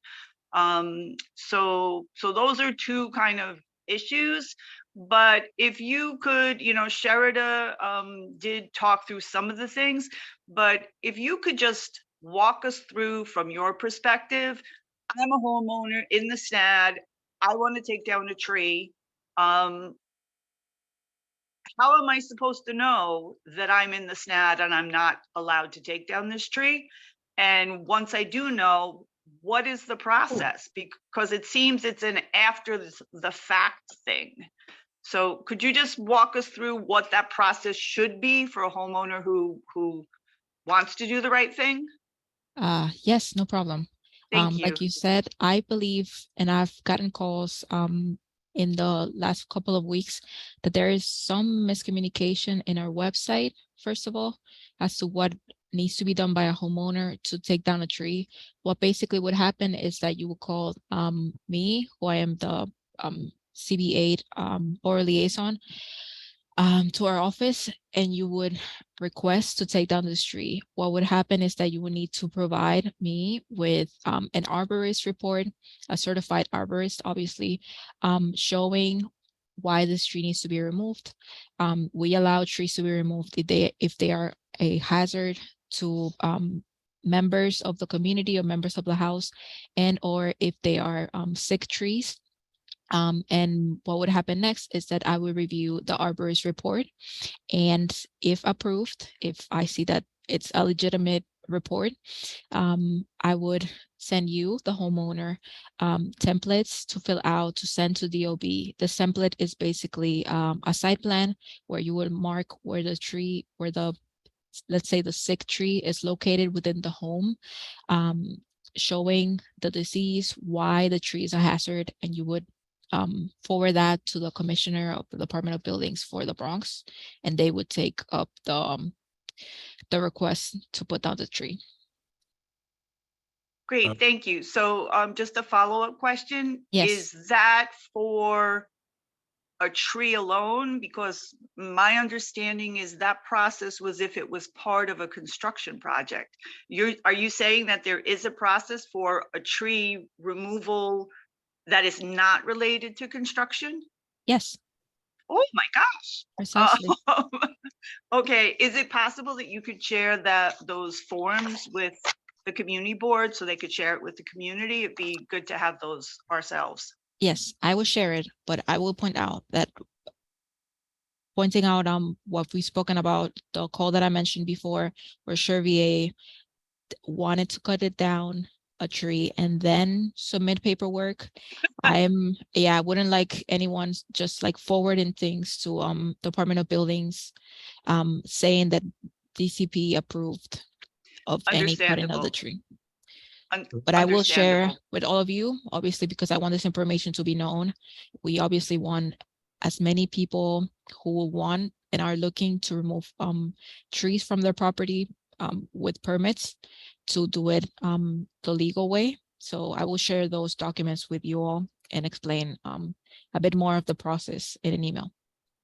Thank you very much. And someday we will get our Bronx SNAD separated from the other ones and have our own separate set of things. So much appreciated for you staying so long. Thank you. Thank you all. Mr. Thomas, I should give you one further fact, which Yes, may sir. fit in.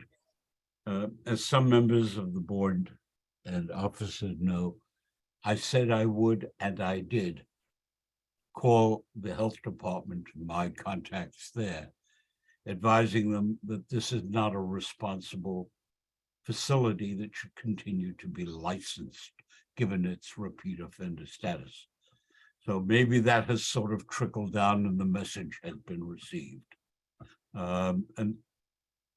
My point in making that is that the resolution that is going to be before the full board authorizes the board and or its land use committee to retain counsel, pro bono counsel in the future where SNADs violate, to commence an action against the violator. And if we see it's threatened, to commence an action in Supreme Court, Bronx County, in equity for an injunction against the violator for doing anything and for punitive action. So I'm dead serious. I will personally go to court and enforce it. Because this has got to really stop. And Ms. Thomas, finally, let me personally thank you and apologize. You are the first member of the City Council, of the City Department of Planning in many years who has been willing to step up and do the things that are necessary to preserve your own zoning resolution, and I thank you for it. Thank you. Laura Slaughter, Chair. Last word. There was a report at the last land use meeting regarding the trees at visitation and preserving the condition of the trees during construction. We did get a response from the construction division of the forestry division of the Department of Parks that they will visit the site and they will monitor, evaluate the condition of the trees over construction. So I just wanted to give you the feedback on that. Thank you. All right. If my memory serves correctly, all that remains other than minutes approvals is the important report from the Riverdale Avenue Working Group. Marty or Dan, which? Marty? Am I being heard? Yep. Do you hear me? Yes, you are, Marty. Good. Oh, great. I didn't think it was working. Thank you. I've been giving Dan a hard time going from machine to machine. I want to keep this brief because of the hour. Just know that we met on January 24th. And we have a meeting scheduled for February. The exact date has not been set. At the time of our meeting on the 24th, they were working on the 13th floor. They are looking forward to weather conditions permitting. By the middle of this month, they should complete topping off the building. That we followed up very shortly by putting the skin around the building. Note that they've already put in the basics for both electricity and plumbing, so that some of that work is already being done on the inside and should move quickly once the building is completed. Other than that, I want to leave it there. The relationship, I'm very surprised and happy to report, working with Jay Martino and Stag has been a pleasant, it didn't start off that way, but it is now a very pleasant experience. And I think he understands the community's interest. And none of us want to take up a trowel and bricks and start doing concrete work for them. But at least he knows that we have an interest in the building's success and the neighborhood's concerns are being addressed and looked into. That's my report at this moment. Rosemary? Marty, if I may note. Quick. Oh, wait, Rosemary. David? Yeah, Marty, just that there were, we also noted that there were several complaints that weren't founded for work being done at midnight over Christmas weekend. So we've been working on resolving potential issues and keeping things calm between, in the community. And I repeat what I've said before, this community's vested interest is to have them complete and be out of there in terms of construction. So trying to find ways to slow them down is not in the community's best interest. Rosemary, thank. Okay, yeah, just very quickly, both Marty and David, you've been working on this for some time. I did notice going by that the garage on on Riverdale Avenue, I'm not sure if it's an entrance, an exit, or both. But I remember when this was a Montefiore building, they had their garage exit. It was their exit was at the same location. And the TNT committee started talking about how does that work with, there's a pedestrian crossway right there and a traffic light. And then you have a garage, I don't know, once again, whether it's entrance, exit, or both. But is that something, I don't want you to take time now. Has it been looked into? Has it been questioned? Should it go to TNT? Should somebody look at how that garage is going to operate onto Riverdale Avenue? Well, know that the garage is on 2 levels, 2 separate levels. They do not, there's no interaction. There's no way to go from level 1 to level 2 within the building. One is from Oxford Avenue and the other is from Riverdale Avenue, and both represent entrance and exit. And I presume it's no different than the building next door, which also has a garage facing onto Riverdale Avenue. So again, that's only half the parking spaces. The other half is on Oxford. And Capock Street, where it at the eastern end where it terminates on Johnson Avenue is also a busy driveway that has a flashing light, red light.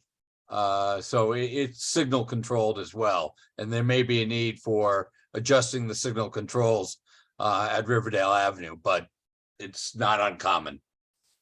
So again, the only issue is it's both a pedestrian crossway and a traffic light. It's the other building does not have the same situation. Well, it does on Johnson Avenue. Again, I'm talking about Riverdale. It's okay. No, We're going to stop. We're good. They're comparable. Ask the question. They're comparable. Mhm. All right.